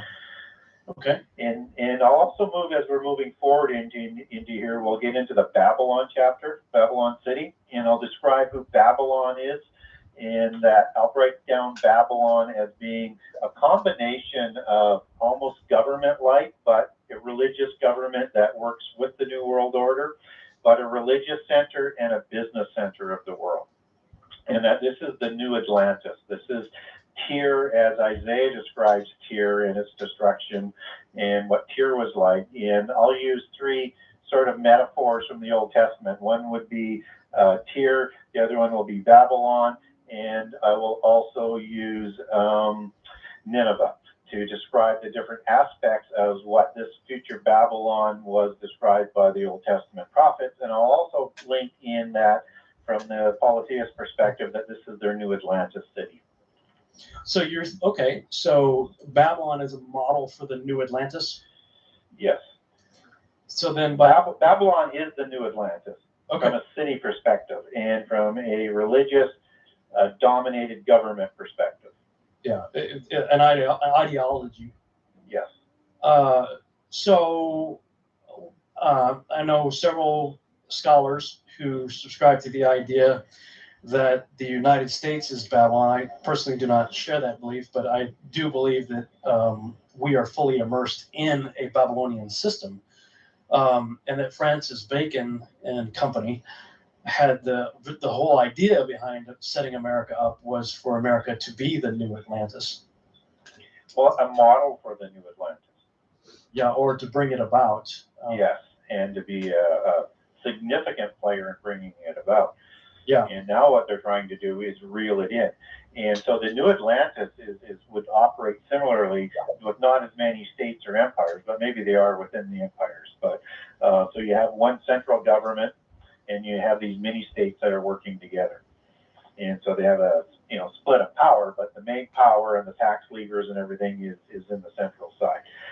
They don't really care whether it's a democracy or a dictatorship. They'll push it from either side. But eventually the democracies will be usurped. Yeah, or Democrat or Republican.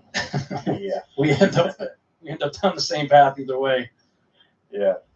And so I will give all Babylon is to really start to coalesce what the end time is going to start to look like from a religious perspective, but not from a government perspective, even though this dominates the government, and that Babylon has to take place first before the New World Order empire takes place. So it's just one of my personal doctrines. Not that I'm going to stand on it as being infallible, but if I look at prehistory, is I look at a number of things that are consistent. So, at Babel, for example, we had the religion first, and then we had the government, and then we have the Antichrist figure. And in the antediluvian time, we had Enoch and the religion, and then we had the Nephilim come along, and they're trying to establish their world government, and then one rises to a level of Antichrist-like figure. And I think it's going to be kind of similar in this end, so that the Antichrist actually just sort of takes this whole thing over when they usurp three of the empires. Yeah, when our troops pulled out of Iraq in 2011, December, there were a bunch of reports that followed showing how we left 500 military bases. We built the largest embassy in the world in the ancient Babylon area, and we left behind hundreds of millions of dollars of state-of-the-art military equipment. And the same in Afghanistan as well. Wow, we sure did set somebody up. Here you go. It's all set for whenever you're ready. Yeah, what did we think was going to happen by doing that? Yeah, they were saying, well, sometimes it's too costly to ship these things back. I'm like, really? It costs more in shipping than it does in manufacturing to make an M1 Abrams tank. Really? Yeah, really. And somehow it's a good idea to fund all of these rogue factions that are over there with weapons. I don't think so. Yeah. You've got an interesting chapter 45. It just caught my eye. Reflections from within the Third Reich. Yeah. So what I'm laying out here is because I'm throwing a lot of things at people, and I'm going to throw a lot more as the next chapters roll out. Is let's now talk about a semi-modern parallel example that we can look on that will be very similar to the end time, and that's what the Nazi regime is. And the Nazi regime has the Antichrist figure with Hitler, and it's trying to set up its Third Reich, which is a reign of 1,000 years, which is the false millennium. It has its own religion, and that's what people don't understand. That the Nazi regime had developed their own church by 1933, and it was distinctly anti-Christian and distinctly anti-Semitic. And this regime and this movement was set up by the secret societies and Theosophy, which developed into what they slanted into a version called Ariosophy. And that's the Aryan aspects that's coming in. And so they were imposing their own religion. They had their own government set on world government that they wanted to take over the whole world. And I know some people dispute that, but Hitler wanted to have the whole world. And he was going to have his religion over the whole world. And we have the Holocaust that took place with the Jewish people. And what's really interesting about this religion that Hitler had set up, it was distinctly not only theosophy or Gnostic, but it was occultic. And it had its own variation, as we talked with Ariosophy. So they introduced a couple of concepts into theosophy that made it distinctly Nordic and Aryan. And those two things are playing at the same time. So let's talk a little bit about Vril. Oh, yeah. Okay, and that's a Rosicrucian doctrine. But it's a potency in the blood that will sponsor a future race of superhuman beings. Okay, so now we have this blood thing that's going on, and these super beings. And I know there's a lot of speculation of Rh negative. I'm not linking that. I think Rh negative is interesting. All I know is what the Vril is, and that's something special in the blood that comes out of prehistory that's going to produce super beings. And they overlaid another idea that was, and just before I move on that, Vril is also a belief in a doctrine based in race purity and bloodlines. And of course, these bloodlines go back to prehistory. And Volkisch ideology, also known as Das Volk or folk soul or the new man concept, again, to create this new Nephilim. So we have all of this brewing, just as what we did in antiquity and what will happen in the end time. And of course, Volkisch ideology that is overlaid on this religion and in their whole political doctrine, it's based on a hero cosmology or a hero collective. And when I talk about hero, I'm talking about ancient Greek and Atlantean heroes. And this is the inclusion into this Volkisch ideology of the Thule, which is the Aryan ancient or Aryan antediluvian society of Atlantis. And so they believe, as the Aryan concept, that they are descendants of these Aryans from Atlantis, or giants. And this whole blood Nephilim thing interbreeds. And so all of this comes together in this awful, horrible thing in Nazi Germany. And I think we can look back, and I'll lay out a number of interesting things in this chapter for people to look at, that take a close look at this as a religion, as a government, as a belief system, as a political belief system, and what they did as to what's going to happen. Yeah, they were, like, the Nazis were obsessed with this whole thing. But I read somewhere that, like, most of that came out of a fictional novel. But I guess you'd have to ask yourself, where did the person who wrote the so-called fictional novel get all this information? Well, they relied on a number of people. It's not just any one idea, any one person. So I'll name a few just so that, and this also includes Grail mythology, and which is also why it fits in my book, because later, the next section of the book is going to get into the Holy Grail and those bloodlines and King Arthur. And again, this is all related. But so Helen Blavatsky would be the founder of Theosophy. So a very, very important figure influencing Nazi and its belief system. Then you have Stefan George, and he was a writer and a poet and a Gnostic of Theosophy and an occultist. And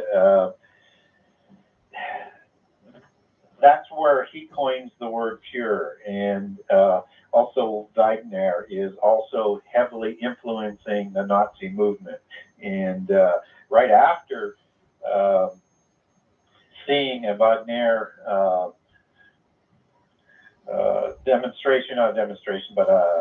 a concert, a theater, that's when in 1933, after that, for inspiration, Hitler goes out and announces his Reichschurch. There's von Liszt, there's Jorgen Lanz Liebenfeld, there's Sabetendorf, there's so many other people that were affecting and pulling this whole thing together from all these whole bunch of different levels of Germanic society, and different organizations that were also funding these groups. So we have different orders that were being developed. These are secret societies and rogue Freemasonry movements that are working together with this Volkisch ideology and this Gnostic religion. Some other important people that had heavy influence on this whole movement would be Dietrich Eckhart, for example, Hans Horberger, or Elton Rosenberger, who is probably one of the most important people in establishing the Nazi doctrine and was the Nazi theoretician. And he was also in the Thule Society, and Ernst Bergman and Rudolf Hess and the Teutonic Knights that they bring into the SS, which goes back to the Templars. This whole thing is absolutely immersed in this occultic long history, and it all manifests itself in what I believe is a similar parallel account of the end time, of Hitler being a wannabe Antichrist figure. And he looked at himself as a Messiah-like figure. Well, I can imagine anybody who was living at that time, who was a student of Scripture, they had to have been thinking, this is it. This guy's got to be it. Yeah, and the Swastika logo comes right out of Eastern Buddhism, and was adopted by Helen Blavatsky and several other of these people as their symbols and their seals that they were using on their writings and things at that time. And you also have to understand that Rosicrucian orders were a big part of this, and people talk about Aleister Crowley as being part of the Golden Dawn. Well, he associated and supported the Nazi movement, and the Nazi movement was also funded by the major banks. And the reason why they were bringing along the Nazi regime is another belief system that they had originally funded went rogue and got out of control, and that was communism. So they were placing Nazism in place to take care of the first problem, and then Nazism got out of the box and out of control. Yeah. Do you think? The reports were that Hitler shot himself in the head, and end of the war and all that stuff. But recent forensic evidence shows that wasn't even a male skull. That they had found, and that he apparently survived the war. True. Took off to, some say, Argentina or Antarctica or whatnot. But the Nazis are still very much in power. I think they just sort of changed outfits.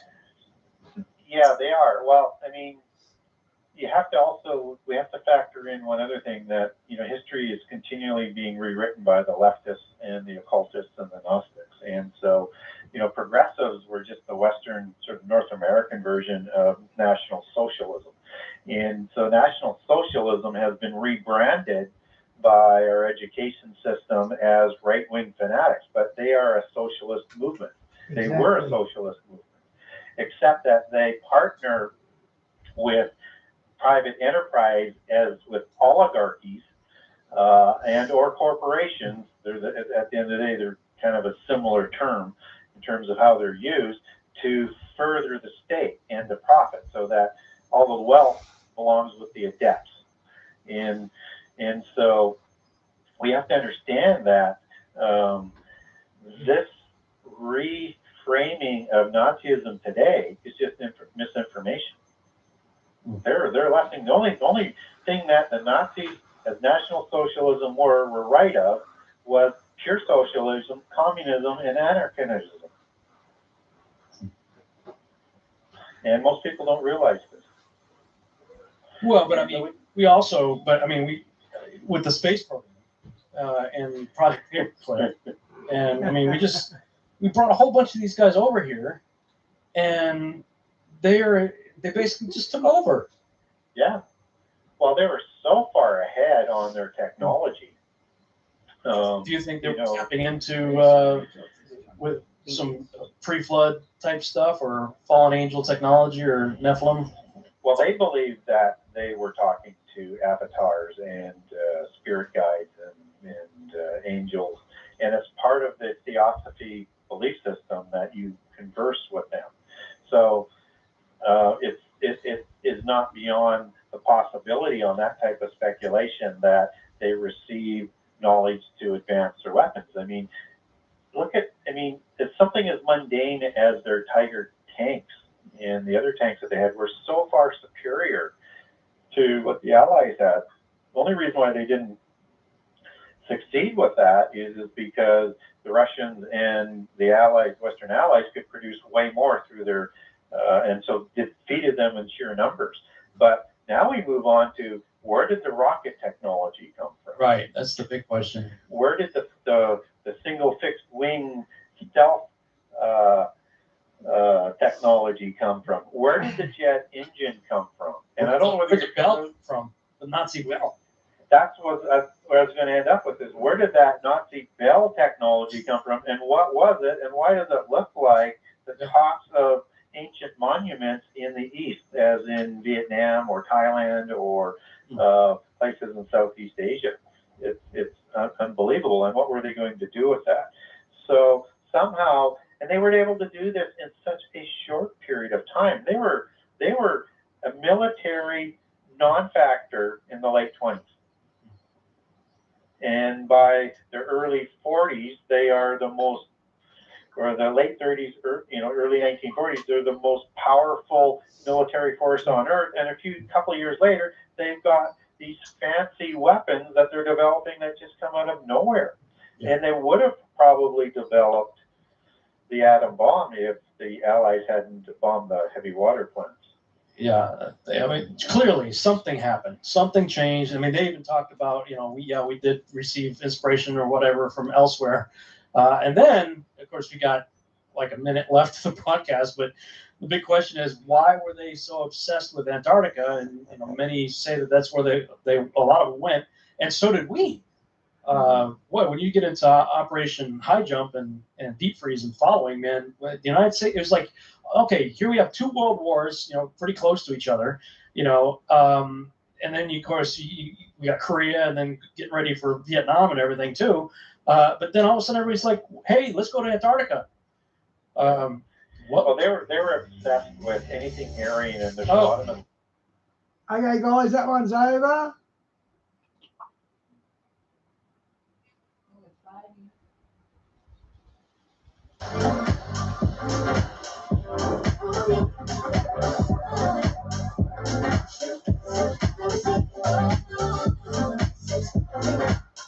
Stupid Ed.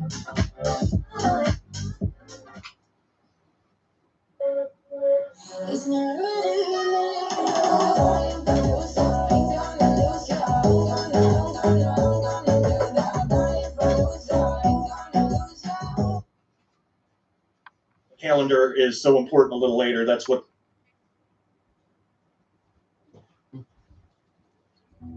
Concerning the economically unstable times that we live in, it is a great idea to convert some of your savings into real money. Now, there's a big difference between real money and what we call money, which is actually just currency. So our dollar is currency, which fluctuates. Real money, on the other hand, like silver, for example, is a store of value over time. The best way to think of it is like this. If you had saved $1,000 in cash back in the late 60s, the late 1960s, that $1,000 would still be $1,000 technically, but it would buy you significantly less today due to inflation. Now, if you had saved that same $1,000 in silver back in the 1960s, today it would be worth around $28,000. So one of the best ways to protect your purchasing power is in real money, more specifically, silver. You can buy and have the metal shipped discreetly to your door. And what most people don't know is that you can actually convert your IRA or even a 401k into physical silver rather than having all of your life savings tied up in the paper fiat system, which is subject to hyperinflation. Go to dailyrenegade.com and click on the Cornerstone Assets Metals banner. This is the only company that I personally trust with this kind of thing. Click on that and sign up to get your free silver report today. One of the financial experts will speak with you to find out the best way to protect your savings going forward in these uncertain times.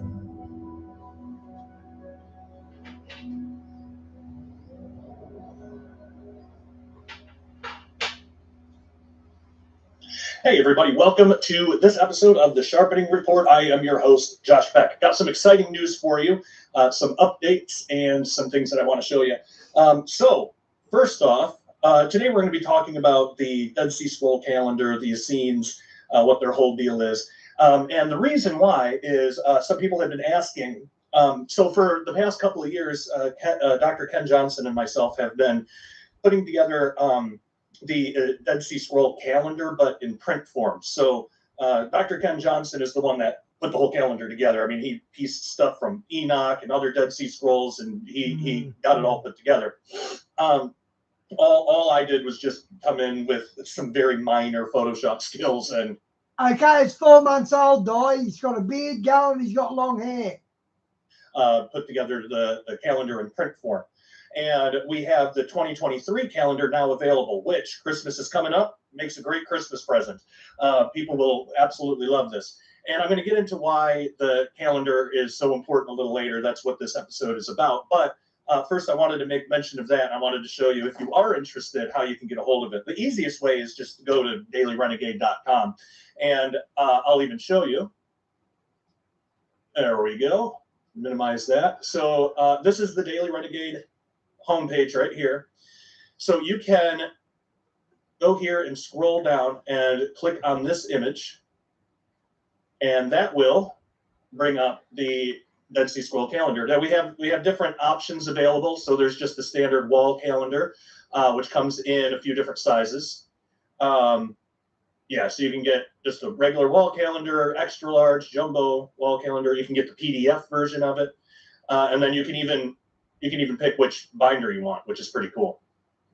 But what's really exciting is this year, what makes this different is we have Ken Johnson's circle calendar available. And just real quick, here's this is the poster calendar. This just has the Dead Sea Scroll calendar and then 2023 on each side. But we have a version of that with what Ken Johnson did, this circle calendar, which is over here, and I'm going to show you in a second. But what makes this special is this actually shows all of human history from the perspective of the Essenes. And I'm going to show you exactly how all that works. Well, I guess right now. So at first glance, this might look confusing, but all you got to understand is, for right now, and I'll get more into it later, but the Essenes had a view of human history that spanned 7,000 years. And they split this 7,000-year period into ages, into 4 different ages. The first age was called the Age of Chaos, and that was 2,000 years. Each age, as you can see right here, is 2,000 years. The Age of Chaos was from creation to the call of Abraham. And then there was age 2, the Age of Torah, which is another 2,000-year period. And that was from the call of Abraham to 75 AD. And then there's the Age of Grace, which you see here, which is another age. And that's the age that we find ourselves in today, the church age, the Age of Grace, which, according to the Essenes, technically started in 75 AD and presumably will go until 2075. And yes, we will be talking about that in a moment. And then after that is the millennial reign. And that one is a half age, 1,000 year. It's a Sabbath. So they modeled their entire view of the whole span of human history as we know it, basically like the calendar week. So there were 7 1,000-year periods, and 2 of those equal an age. Now, what's cool about this is it doesn't only show you the ages, but it shows the other ways that the Essenes would break time down. So they, like how we have decades and centuries and millennia, well, they had Shemitahs, which were a 7-year period. They had Jubilees, which was a 50-year period. And they had Onas, which was a 500-year period.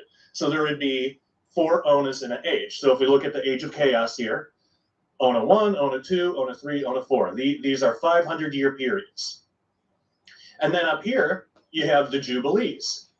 There would be 10 Jubilees in each Ona, because a Jubilee is 50 years. So here, it says right here, Jubilee 1 through 10. So that's the first 10 Jubilees of human history in this first 500-year period. And then it just goes around like that all the way to the end. There will be a total of 140 if the Essenes are right and if we're understanding their calendar correctly.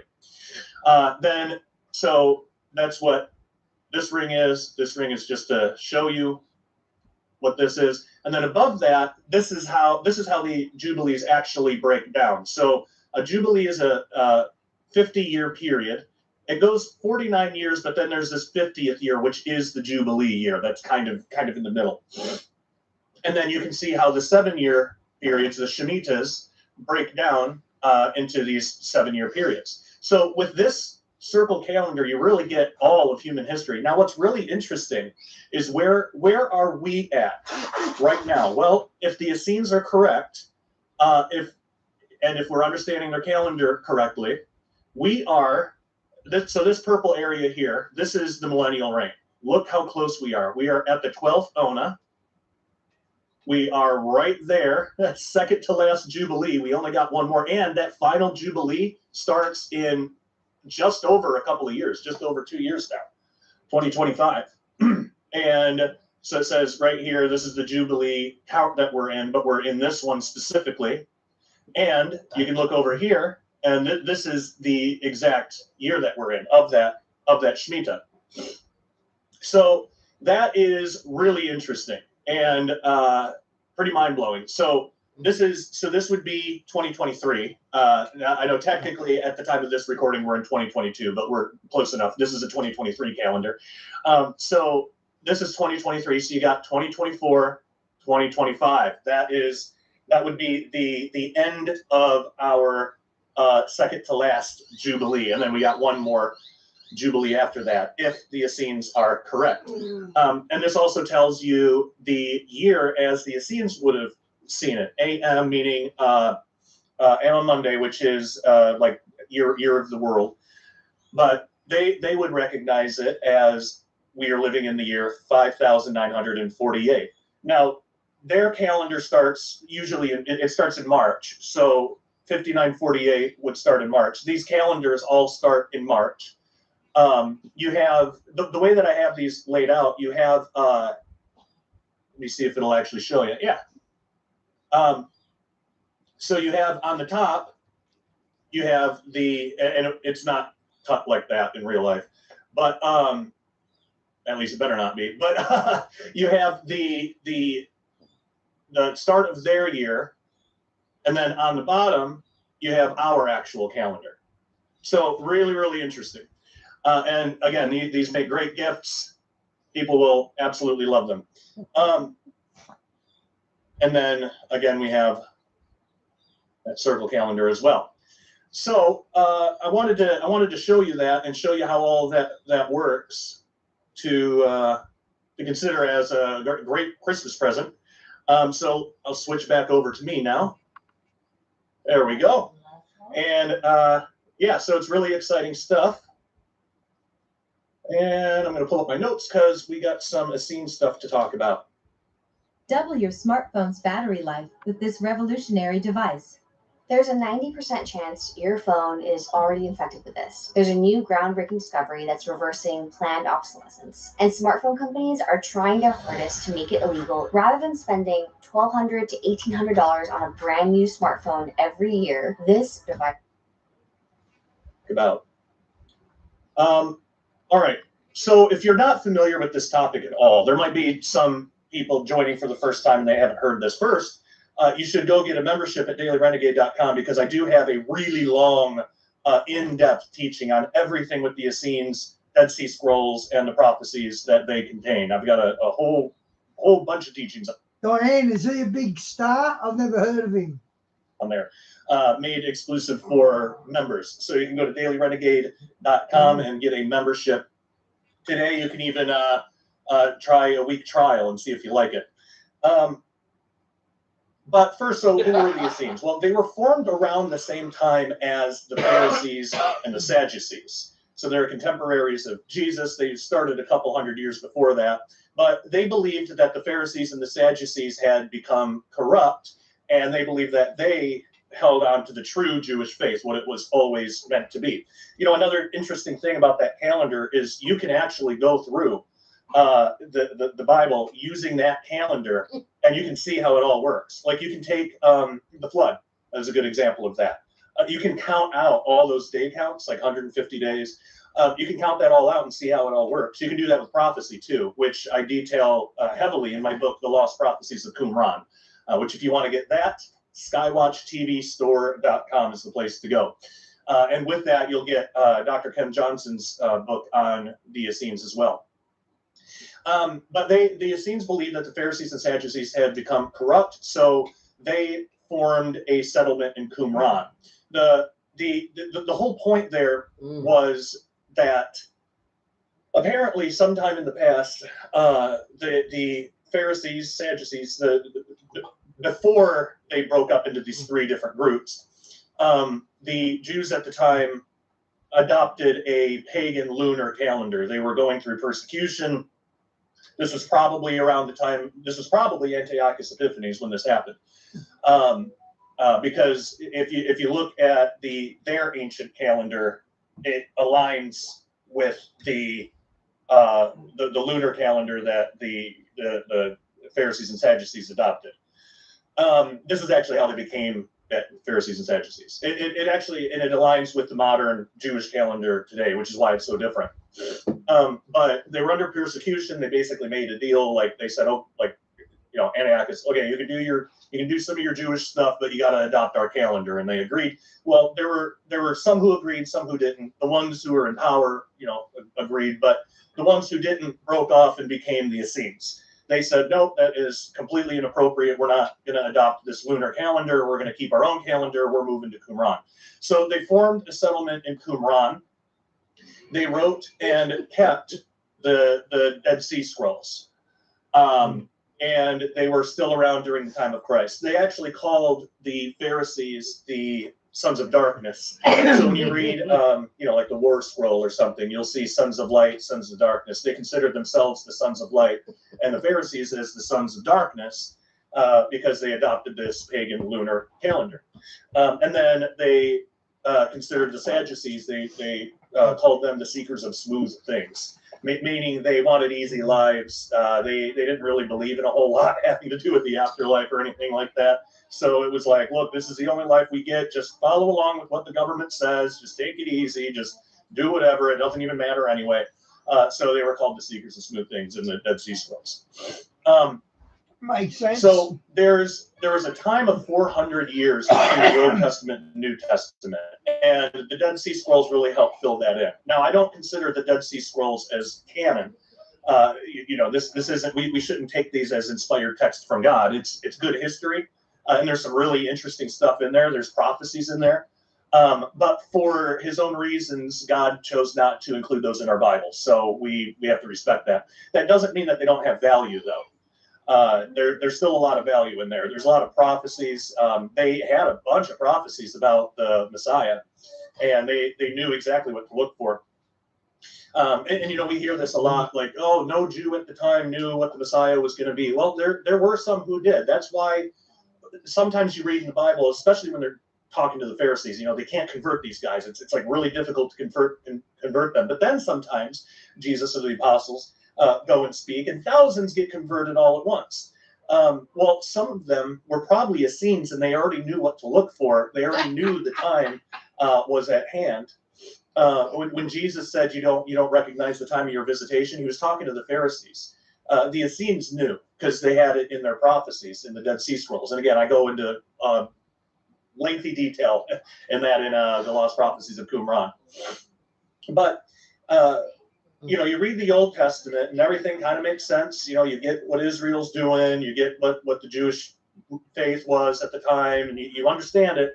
But then you get to Matthew, everything's totally different. There's all these factions split off, and everybody believes different things, and no one knows what's going on.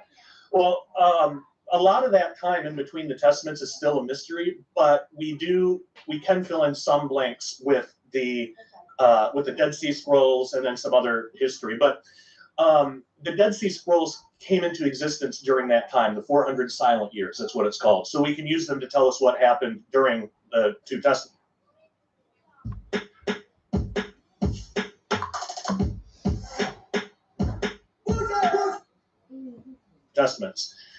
Before the Dead Sea Scrolls, we only had some scattered history in things like the Talmud or the four books of the Maccabees and Josephus. That's all we had to tell us what happened between the Testaments, but the Dead Sea Scrolls have a lot more to say, which is super exciting. Another interesting connection is that John the Baptist may have actually had a connection with the Essenes. He probably was an Essene himself, and actually he might have been, at the time, the one who ran the school of the prophets. So there's several reasons to think that this might be the case. So first, the Essenes believed that they were to fulfill Isaiah 40 verse 3 about the voice crying in the wilderness to prepare the way of the Lord. It's all over their documents, like the community rule, which is basically how they run their community, and then the Damascus document. It's all over in there that they felt called out to Qumran to someday fulfill that prophecy about the voice crying in the wilderness to prepare the way of the Lord. Well, what did John the Baptist do? He fulfilled that. He was the voice crying in the wilderness to prepare the way of the Lord. Amen. And that was a big part of why they went out to Qumran in the first place. And we find out that again, John was the fulfillment of that prophecy. There's another interesting tidbit of information. You know, I like what my good friend Dr. Michael Heiser says. You know, if you're reading the Bible and you find something weird, it's important. So we read this weird detail that John ate locusts. Really strange. And when you read it, it doesn't explain why. Well, at the time, so John had a diet of locusts. As I show in my book, locusts were not a common food in Israel at that time, except for in Qumran, where we actually find instructions in the Dead Sea Scrolls. There's actually instructions on how to prepare locusts for food. So it could be that including that detail in the Gospels, including that detail was to say, like, he's an Essene. He's one of these that eats locusts. They might have been known for that. So that's really interesting. Now, here's another thing. John's father worked in the temple, probably as a Pharisee, but for some reason, we don't see John following that tradition. Now, the Essenes were known for accepting other people's children into their community and raising them as their own, kind of like an apprenticeship type situation.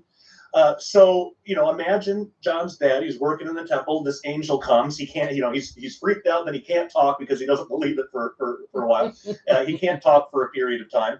Well, that's going to convince him that maybe the Pharisee way is not the right way. It would be like today, we have, Baptists, Pentecostals, Catholics, Orthodox, we got all these branches, all these denominations of Christianity. So, sometimes we ask ourselves, well, which is the right one? It's not about which is the right one. It's just which is closest to what the Bible teaches. So it would be like at that time, they had the main three, Pharisee, Sadducee, and Essenes. There were others too, but those were the big three. So when he saw that the Messiah is coming, and that John the Baptist, his son is going to fulfill that prophecy. Well, that would be a big clue. Okay, the Essenes were right. I guess I was wrong.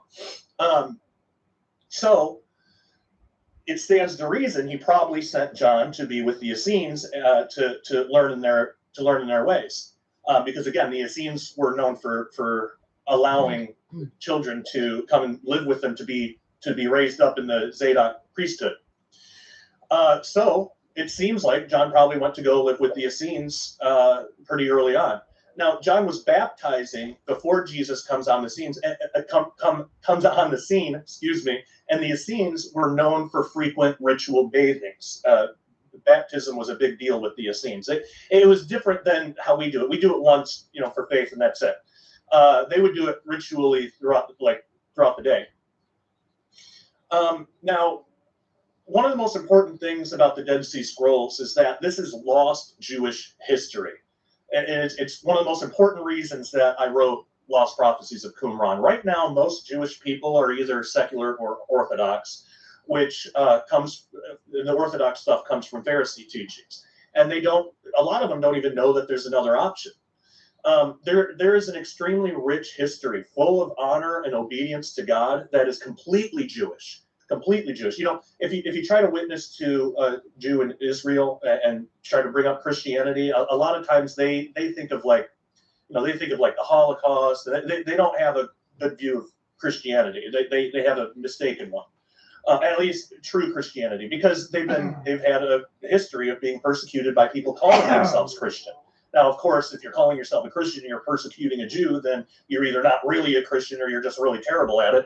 But because nothing like that's taught in the Bible, but in the New Testament. But they don't know that. So what we could do is just say, okay, well, just set aside the Christian stuff for now. Just look at the Dead Sea Scrolls and read through those, because if they do the Dead Sea Scrolls are going to lead them to Christ, because it points to Messiah over and over and over again. I mean, it tells the exact date that he's going to die, and I mean, it just lays it all out. And we can present this as this is a completely Jewish option. It's not Orthodox or nothing. It's not Orthodox or secular. There's the Dead Sea Scrolls, and that will lead to Messiah if they really take it to heart. That might be what brings revival. Which is that's why I said it's one of the most important reasons I wrote the book. I want to see revival in the Jewish population. I want to see Jewish people come to faith and know the Messiah. But unfortunately, again, most Jewish people today don't have access to their complete history. So if we can help the Jewish people reclaim their history, they'll be more likely to consider Jesus, because the Essenes immediately knew who Jesus was when he came, and they immediately accepted him. So I got in a little bit of this. Why did the Essenes use a different calendar than the Pharisees and Sadducees of the time? Well, again, according to the Essenes, the calendar, the one that I showed at the beginning of this video, they were using the original calendar that God gave to Adam. So if we're understanding it correctly, then that is the calendar that the Essenes used that God gave to Adam. The Essenes would say that the calendar of the Pharisees was pagan and corrupt. And like I mentioned, apparently sometime during the reign of Antiochus Epiphanes, the Jewish leadership were required to use a pagan lunar calendar. Some went along with it, some didn't. But eventually the leadership in Israel did adopt the pagan calendar. And there's actually prophecies in the book of Jubilees. Jubilees was really important to the Essenes. There was a bunch of copies of it found when they discovered the Dead Sea Scrolls. Probably, I think, more than any other book. At least of extra biblical texts. It was more than any other book, but it might have been, if I remember right, it might have been more than any other book. But there were even prophecies in the book of Jubilees that talks about when ancient Jewish leadership would abandon the real calendar. So they even saw that as a fulfillment of prophecy. And the Essenes claim to have kept the original calendar. And like I mentioned before, you can find this calendar in the Bible itself. You can take this calendar, put it to the test, and you can match up all these day counts. So, like I mentioned, if you try to map out the events of Noah's flood on any other calendar in existence, it doesn't work. You'll always be a day or two off somewhere. But on the Essene calendar, it matches up perfectly. Same with the events of Moses and his meeting with God. The day counts do not work on any other calendar, but on the Essene calendar, it works out beautifully. I literally used the calendar, the print calendar, and counted off days for my study into this, and it fits. Now, most relevant to us today, I believe it is the Essene calendar that end times prophecy in the Bible is based on. In my book, in the Lost Prophecies of Qumran, I go through several future prophecies from Daniel, Revelation, and others to show how these day counts line up perfectly with the Essene calendar, with events even falling on feast days. Now, the feast days on the Essene calendar are a little bit different. They're slightly different days than the modern Jewish calendar. So, when a lot of people are saying, well, maybe the rapture is going to happen on the Feast of Trumpets, maybe, but if you were going to go with it. My name is Patty Mills. I'm a Kugarak, Nagyagal, and Dawarak Miriam in Australia. With that, you probably want to know what that exact day is on the Essene calendar rather than the Pharisee calendar. So I go through all that in the book. So like I said before, the way that it's broke down, we have millennia, centuries, decades, and years. The Essene had ages known as jubilees, shemitahs, and years. And now, if that calendar is correct, and again, I get blamed for this in comment sections a lot. I'm not setting dates. I'm putting out a possibility. I'm not saying exactly this is when Christ is going to return or anything like that. I say that in the book too. I actually have a whole section on that. It's exciting. It seems like time is short, but we can't pinpoint an exact day. But if the calendar is correct, then the Essenes would say our age doesn't end until 2075. So does that mean that we won't see prophecy being fulfilled until then? Well, no. think in terms of jubilees, 50-year period. So the next jubilee will start in 2025 and then go until 2075. That's going to be the last jubilee of our age. So we have a 50-year period. Now, we have a rapture that could happen at any time. For those of you who like me, believe in the pre-trib rapture. If you don't, that's totally fine. You're welcome here. It is nothing that I would fight about or argue about at all. So we have the rapture. That could happen at any time. But second, think of this. Think about the last jubilee in the age of Torah. Well, that would have been from 25 AD till 75 AD, just 2 or 3 years after the temple was destroyed. And that couple of years, I go into the book what that's all about. But because there was actually, the temple being destroyed wasn't the final end of the Pharisees and the way that things were being done. There was a couple more things that happened after that, but I detail all that in the book. But anyway, so think about that from 25 AD to 75 AD. Well, Jesus came really early in that final jubilee, didn't he?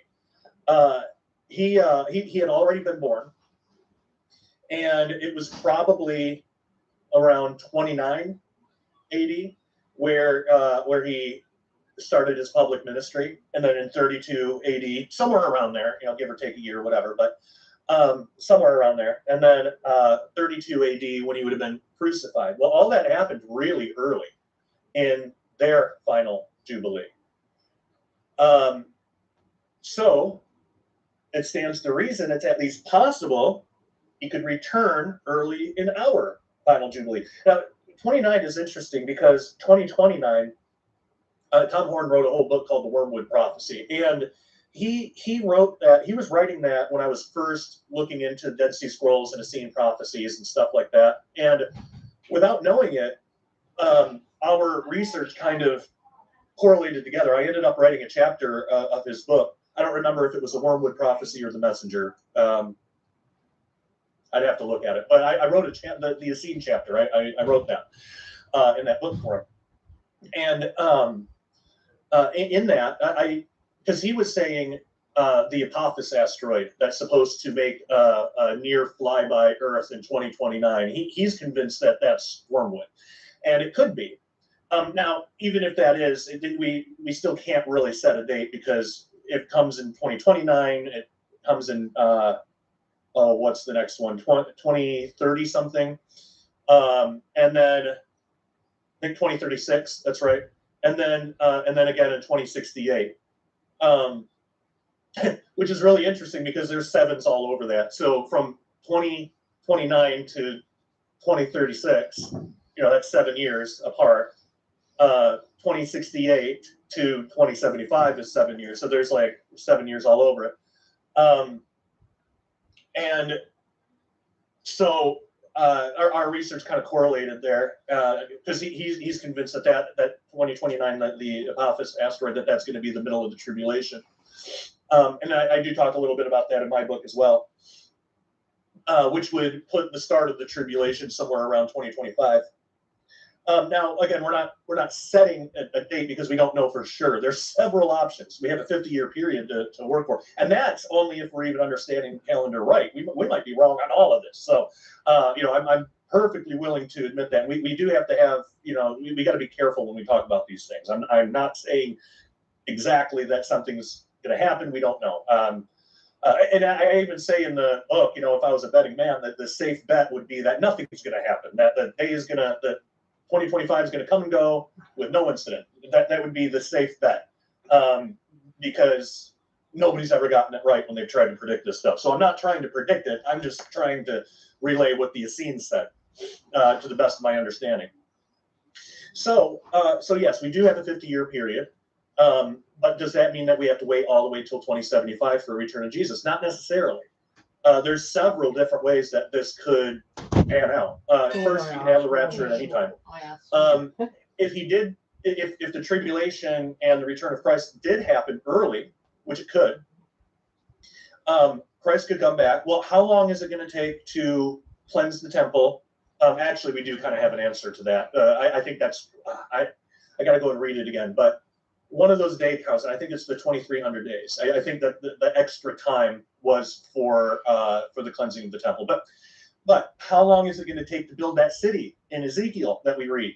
The last few chapters of Ezekiel describe this enormous, beautiful city and this huge temple. How long is that going to take to build? Because I don't believe that Jesus is going to come back and just clap his hands and everything's different. You know, some stuff will be like that, but I think I think he's going to work through us. You know, we're going to help build it, or well, we'll be in our glorified body. So I don't know if we will, but the human beings that put their faith in Christ during the tribulation and are allowed entrance into the millennial kingdom, maybe they build the city. How long is all that going to take? I can see that taking a few decades. Plus, how long does it take for everybody to learn what the new rules are? I mean, in Zechariah, it says that everybody has to show up, or at least the leaders of the countries, not like every single person in the world, but like the representatives of nations and stuff have to show up to tabernacles in Israel. And what happens if they don't? Well, they get judged immediately. They get plague or they get drought.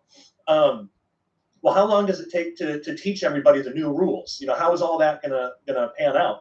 I could see that taking a while. I mean, this is a big change. Jesus is back. You know, he's gonna be ruling over the earth now. Nobody can stand against him. He's gonna be judging everybody like immediately. Oh, and even the judgments themselves. How long does that take to judge everybody? You know, the rest of the non-believers who survive, there's probably not going to be a whole lot of them, but there's still be a lot. How long does it take to judge every single one? So there's a lot of things that are going to could take a lot of time. So I could see if the tribulation does start that early, and it might, but if it does, I could see all of that taking that time until when everything is finally ready, and finally at 2075 we can start the millennial Sabbath, the millennial reign of Christ, because the church age was like that too. So technically, according to the Essenes, 75 AD would have been the time when the church age officially began, but we know that it kind of began before that, though. You know, because we have the Pentecost, the indwelling of the Holy Spirit, you know, Christ's crucifixion. We would say the church age started around, 30-something AD, not 75. But for everything to be put in place, for it to officially begin, the temple had to be destroyed. There were still some prophecies that had to be fulfilled. The Pharisaical system had to be completely done away with, which that did happen in 75 AD. That's when it was decided that, okay, we don't have a temple anymore, so we can't do temple rituals. So prayer and just living good, that's good enough. And that's kind of what you got with modern Orthodox Judaism today. But that started in 75 AD. So you can see how, even though it kind of got a head start, and every age is like this, even though it got like a head start, there was still time, there was like cleanup time. There was time to clean everything up so it can actually officially begin. I think it could happen that same way. It could be that Jesus comes back early on in our final Jubilee, but there's some time for cleanup. And then at 75 AD, or 2075 AD, excuse me, that's when we can officially begin the millennial reign. So that's one way it could pan out. It could also pan out that there's a rapture, and then there's decades before the beginning of the tribulation. Some people might be thinking, what? That's insane. Well, we have to remember the rapture is not what begins the tribulation. The signing of the covenant with many, the Antichrist signing that covenant, that's what begins the tribulation. That's what officially begins the tribulation. So it could be that there's a rapture, and then, and think about how deceptive this would be too. Like, because you read in Revelation, it's like they're seeing all these cosmic signs, but then in the very next chapter, they're right back to being unrepentant. What's going on?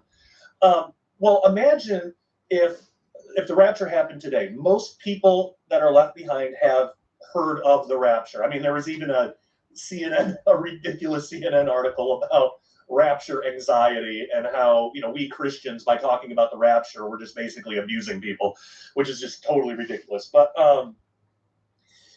so everybody's heard of it. And there is a huge misconception that the rapture is what begins the tribulation.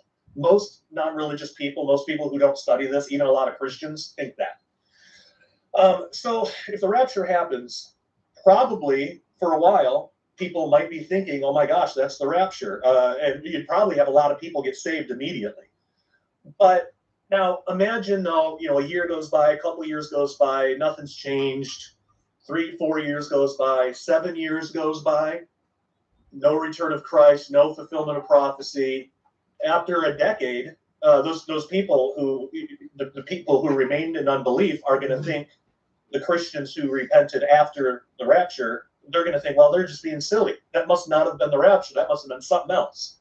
And I'm sure they'll have answers for it. But now imagine even longer. Now imagine 20, 30 years goes by. Now you got kids that were born after the rapture, grown up into adulthood. And so they don't have the same respect for that worldwide cataclysm that somebody who lived through it would, which would make it a lot easier for them to mock Christians who became Christians after the rapture. 30 years goes by. Yeah. It's just like how I respect it, but I can't identify with World War II because I wasn't alive. Now I did live through 9/11, so I have a different perspective on that because I actually have memories tied to it. Like I remember being in school and hearing the news during lunch. So there would be more of a disassociation with it from people born after the rapture. So they wouldn't have the same kind of respect for it that those born after would. They would have different perspective. It would be easier for them to not be repentant. So you could have that. You could have that go on for decades, and then let's say maybe 2068 is the start of the tribulation, or 2050. It could be a combination of some of these. Well, by then it starts to make sense why they're so unrepentant, because they've spent their whole lives, hearing of the rapture. But it wouldn't be called that. Probably not. It'd be called something else. The Great Disappearance or something. They've spent their whole lives on that, and they would probably think that it was like the earth purging off. There's probably going to be some kind of New Age explanation for it. And another reason I think that too is because once the restrainer is removed, that's the Holy Spirit in us. The restrainer is removed. He's taken out of the way. We get to go with him. When the restrainer is removed, the kingdom of darkness has a foothold again, which means all sorts of witchcraft and sorcery is going to be possible again, just like it was in the Old Testament. I mean, when Christianity started to spread, and we get this in the book of Acts, Paul rebuked the oracle, and she couldn't talk to well, I think it was Apollo. She couldn't talk to Apollo anymore. And the townsfolk were really angry about that.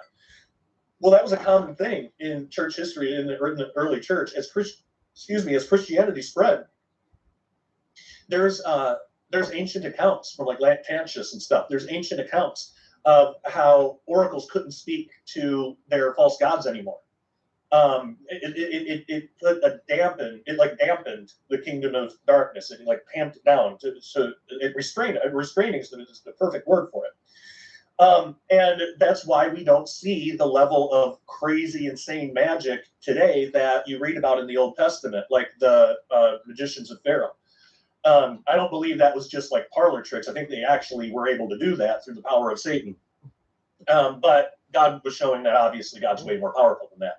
So these kids, these people, they're going to be born and be brought up in a world that now magic stuff is possible. They're going to assume that the rapture was just something like that. Like, the earth was just purging out the bad guys, basically, because that's how they look at us. Is getting rid of those who don't want to evolve, because they're in New Age. I came out of New Age. I spent years in New Age, not in it anymore. I totally repent of all that. But there is a teaching that someday the earth is going to want to evolve people, enlighten people, and those who can't be enlightened or can't be evolved or who are unwilling, something will happen to them. They'll be purged somehow. And so, I mean, that's how they're going to explain it, probably.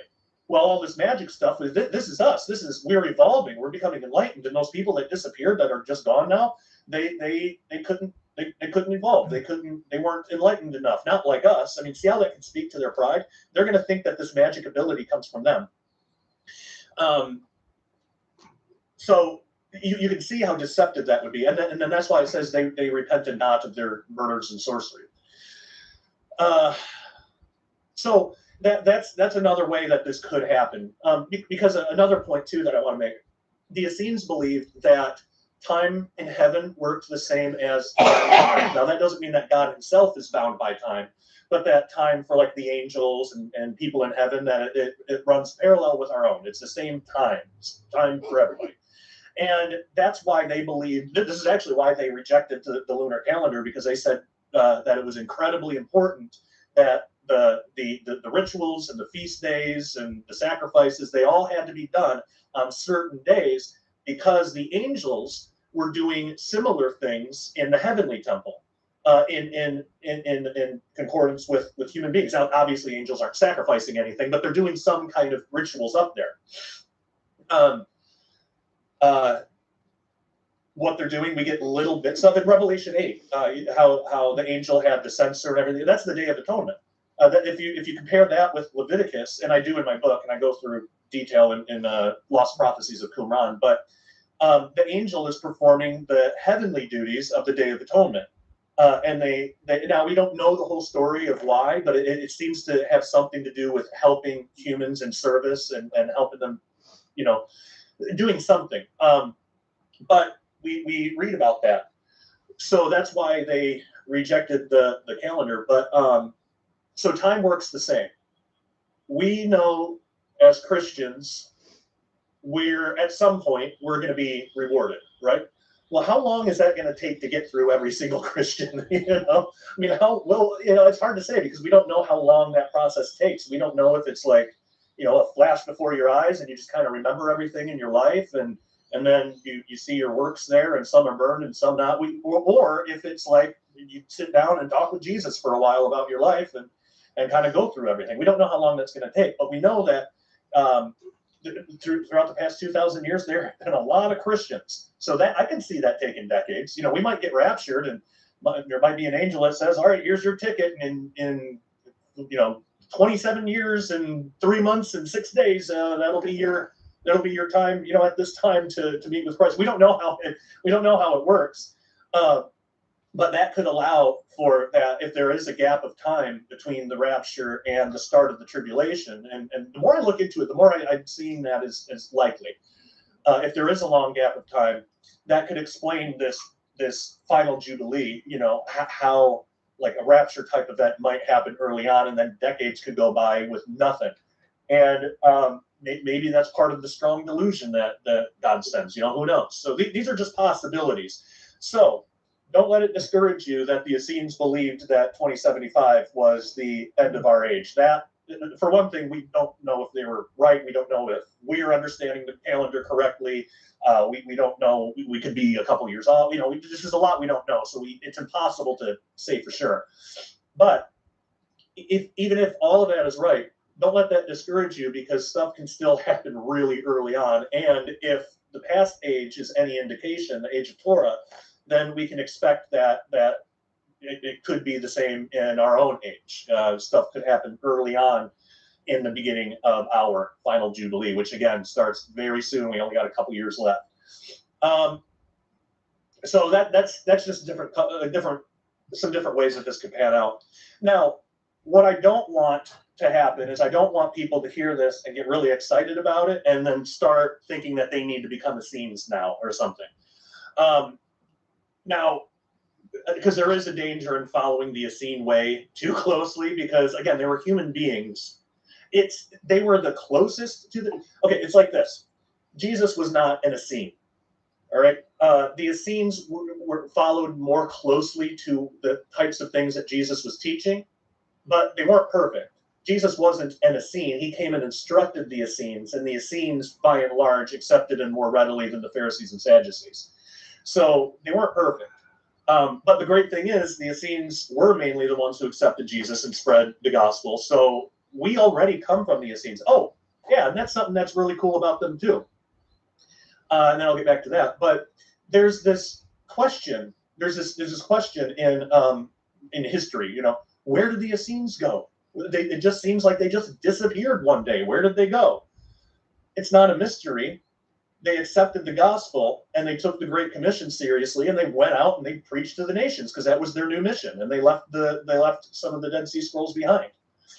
Now, why they did that, I don't know, but they probably took copies with them and just left some behind. But they became Christian, and they were doing the Great Commission. That's why they left. That's why they disappeared. They didn't like just disappear and vanish out of thin air. Some of them probably got out of there before the temple was destroyed, because there's obviously prophecies about that, so they would have known that was coming. But by that time, most of them were probably already out preaching. So we come from the Essenes already. All right, so nobody has to go and become an Essene. Like, we already come from them. Just being a Christian, you're already of that family, and which is really cool to think about. So we already come from the Essenes, but like I said, the Essenes were not perfect people, as none of us are. So there is a danger in idolizing them to the point that we begin to try to do their same rituals, because Christians should act like Christians. And reading the Dead Sea Scrolls and seeing how Christianity began in the first place can help out a lot, but we shouldn't regress back to doing things the way that they were done before Jesus came the first time. The Essenes were waiting for the Messiah's first appearance. We Christians are waiting for his second. So we definitely have commonality with them. The Essenes are our origin story, but we are not called to follow the Essene way. We're called to follow Christ. The Essene way did become Christian, but we just call that Christian.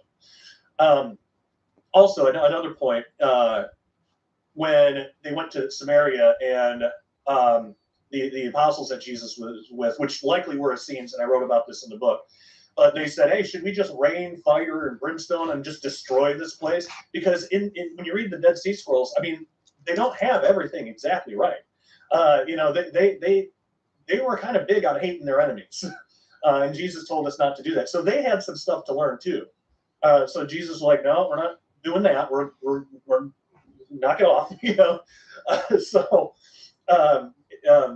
You can read that in their thing. They were big on oaths. They were big on kind of like hating their enemies. And we wouldn't agree with that today. So we don't want to regress. They were taught, they learned, you know, they repented of whatever they had to repent of. And Jesus came and brought us an even better way than what the Essenes had. It was actually a fulfillment kind of what the Essenes already had. The Essenes had bits and pieces of stuff.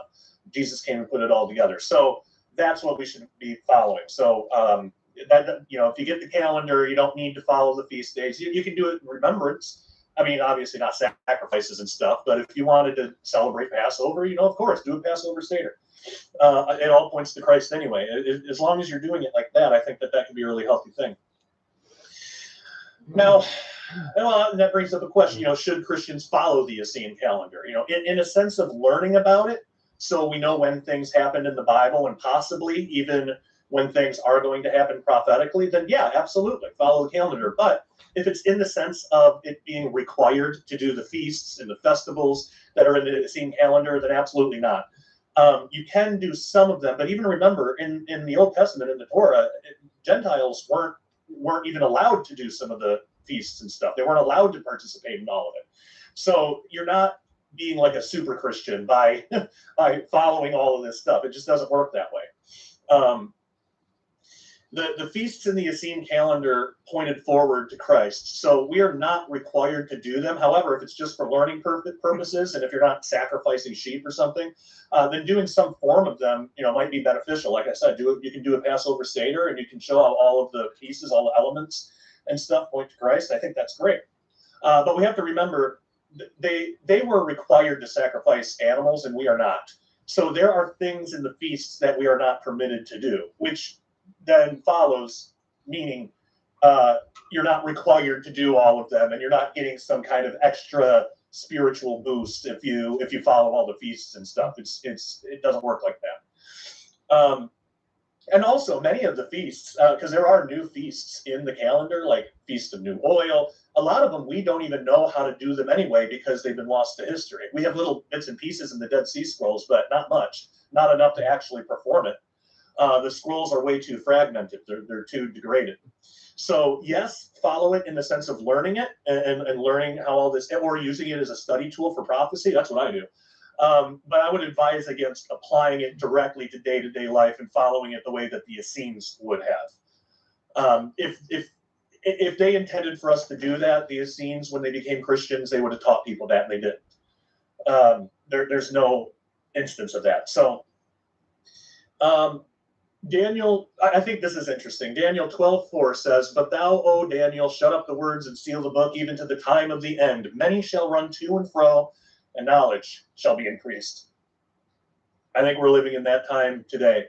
And what's really interesting, I don't believe that this is a direct fulfillment of it, but it's just interesting to think about this. Copies of the book of Daniel were found among the Dead Sea Scrolls. So I'm not saying that this is the main interpretation of that verse, but I find it interesting that literally the words of Daniel were shut up and sealed in jars, and they were discovered when Israel became a nation again. And many say that that is the beginning of the time of the end. And if you think about it, if you do the math, yeah. So when Israel was founded again, add 120 years, and then add a 7-year tribulation, and you get to 2075. And 120 years, comes from Genesis. My spirit won't always strive with man, for man is flesh, and 120. You got 120 years basically. So that might not even apply. It's interesting to think about. I'm not saying that that's a direct fulfillment at all, but it might. That might apply. Now, the second part of that verse is interesting because when you drill down to it, the many shall run to and fro, and knowledge shall be increased. When you really drill down into the original language, it means that people will be going back and forth to Scripture. So it means there will be a time when people will have reason to go back and forth to Scripture, always learning more. So they go to something else, they learn something. Oh, I got to compare that with Scripture. I do that with the Dead Sea Scrolls all the time. Anybody who studies that, any Christian anyway, who studies the Dead Sea Scrolls does that. Going to and fro, back and forth between the Scriptures, and knowledge is increased. So now that we have the Dead Sea Scrolls, our knowledge is increased. It fills in a lot of context of the Bible. It doesn't change anything in the Bible. It doesn't even really add to it, but it fills in some of the context that we've lost because we're 2,000 years and half a world removed from the time that this was put together. So our knowledge is increased now that we have the Dead Sea Scrolls, and we have a lot more context than we used to for how to interpret the Bible. Specifically, there are prophetic things in the book of Daniel that could not be understood without the Dead Sea Scrolls, specifically prophecy. Like the day counts and how to map this out on the calendar. We couldn't figure this out before this calendar. I mean, but now when you compare it, it just fits too perfectly to be wrong. I mean, and again, I lay it all out in my book, but it's so exciting. So when most try to figure out the Moedim cycles in Daniel's prophecy, the time, times, and half a time, well, for one thing, that's not years. They're Moedim cycles, which means they're festival cycles, feast cycles. Now, yes, time, one feast cycle would equate to a year. Times, 2 feast cycles would equate to 2 years. But what about half? Now, when people who know that that's Moedim cycles have tried to piece that together, have tried to figure it out, they're using the 7 festivals that most are familiar with, which you can't split 7 in half. You can't do half a festival. So what's with that half a Moedim cycle? Well, the Dead Sea Scrolls list 12 festivals. There's others that we're missing. And we would not have known that without the Dead Sea Scrolls. We wouldn't have known how to interpret that. But there's actually 12, so you can split that 6 and 6. And I do that in the book, and I go through that whole prophecy, and I show how it just works so perfectly and beautifully with the Dead Sea Scroll calendar. But yeah, the time, times, and half doesn't make sense if there's only 7 festivals because you can't have that. You can't half that, HALF. It'd be 4 and 3, so that's not really half. You can with 12. And you can't have half a festival. Half a festival isn't a festival. Then it's not complete. It's not done. So that's just one example right there in the book of Daniel where that prophecy is something that we can only now understand that we would have had no way to know without this calendar. So that to me is just really exciting. Now, most are familiar with the idea that the Jewish feasts and festivals all point prophetically to Jesus, but the Dead Sea Scrolls describe these extra feasts that aren't in the Bible. And what are these? Well, most know about the 7 feasts that Orthodox Jewish people observe today, but the Dead Sea Scrolls, as I said, have as many as 12. And some of these new feast and festival days include first fruits of new wine, first fruits of new oil, head of the year. There's a whole bunch of stuff in there. I dedicated a bunch of time in the book to it, Lost Prophecies of Qumran, but they're really interesting to study. We don't know a whole lot about these, but the little bit that we can piece together, we can see how they might fit, how Jesus might have fulfilled those too. Some of them, at least. There might be some that he's still going to fulfill in his second coming. And again, it'd be interesting if he fulfilled 6 and he's still got 6 left to go. Now, what about, do these feasts point to something prophetic? It does seem that they would, but again, we don't know how all these feasts work. So we know how Passover works. We can see how the elements of the Passover Seder point to Jesus. And we would assume all the feasts are like that, but the scrolls are so fragmented, we just don't know much. From what we can gather, it seems like the Festival of New Wine had something to do with marriage and weddings, possibly pointing to the church being the bride of Christ, or perhaps even the union of Jew and Gentile under Jesus, something like that, maybe. The Festival of New Oil seems to have to do with prophecy, but we just don't know much of anything about the actual elements of the feasts. What does seem to happen a lot, though, is when you map out the day counts from Daniel and Revelation with the Essene calendar, a lot of prophetic events happen on some of these new festival days. So they're important, and I believe information about them will be discovered. More information will be discovered in the future. But yeah, you can point those out, and actually a lot of prophetic events land on feast days on the Essene calendar. It's true. And in the book, I try to piece together a prophetic timeline. It's still a work in progress. I got the foundation done in the book, and I've gotten some more work done since that time. But there's still some more to unpack. But Lost Prophecies of Qumran, if you're interested in a prophetic timeline of like tribulation, that's a great resource. That should help out a lot. Because first I discovered, at this moment in time, obviously it's impossible to know for sure when the rapture will happen or when the tribulation will start. So we don't know. So in the book, I provide several possibilities, but I don't set out to prove an exact day of any of this stuff. But, so that being said, I did discover that the day counts and the festival cycles from Daniel and Revelation all seem to work absolutely perfectly on the Essene calendar. They also help solve some secondary debates that we as Christians have from time to time. For example, do the 2 witnesses come in the first half or the second half of the tribulation? If we believe the Essene calendar, they have to come in the first half. Otherwise, the prophetic day counts do not work, because the Essene calendar has what's called a leap week. So every 5 or 6 years, they add a week to reset the solstice or whatever.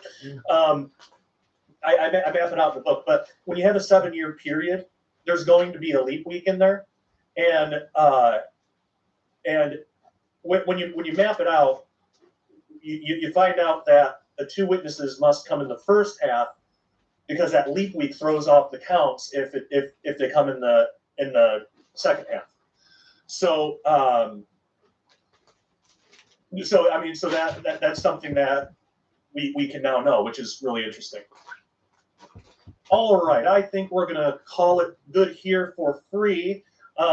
Now, if you want to get the rest of this episode, we're going to be talking about some really interesting stuff, so you're going to want the rest of this episode. If you want the rest of this episode, head on over to dailyrenegade.com and get yourself a membership. It is only $10 a month or $100 a year. If you can afford to do it, I suggest doing the $100 a year. It makes a great Christmas present. Get somebody a membership.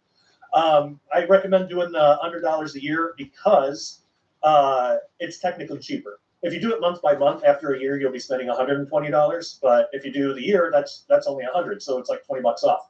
It's kind of like getting a couple months for free. So yeah, dailyrenegade.com, get a membership, and you can even try a week trial if you want to try it out, see if you like us. I will mention again, just real fast, we still need to get the website fixed. And it's not that it's broken, it's just some people on some browsers, not everybody, not every browser. Some people on some browsers, what happens is they'll log in, and then it just takes a minute for it to bring them into the website. That's really the only issue. There's other things that I want to improve on. Like I don't like that our videos don't have hyperlinks. So if I want to, if somebody asks me where can I find this video, I can't send them a link because it's just a playlist. So we're trying to raise money to get all that fixed. We do that with memberships. So the more memberships we get, the closer we are to being able to do that. But just if you log in, and if it looks like it takes you back to the login page, or if it's just a white screen, just let it sit for a minute. It will bring you in. It's just it's because we have so much content on the website that the server like literally can't keep up with it. So we are going to get all that improved. We're going to get all that fixed for you guys. But just in the meantime, if that happens, that's what you do. Just let it sit for a second, and it'll bring you in. And then after that, everything's fine. It doesn't do that with every page. It just does that at login. So, but that's really the only downside.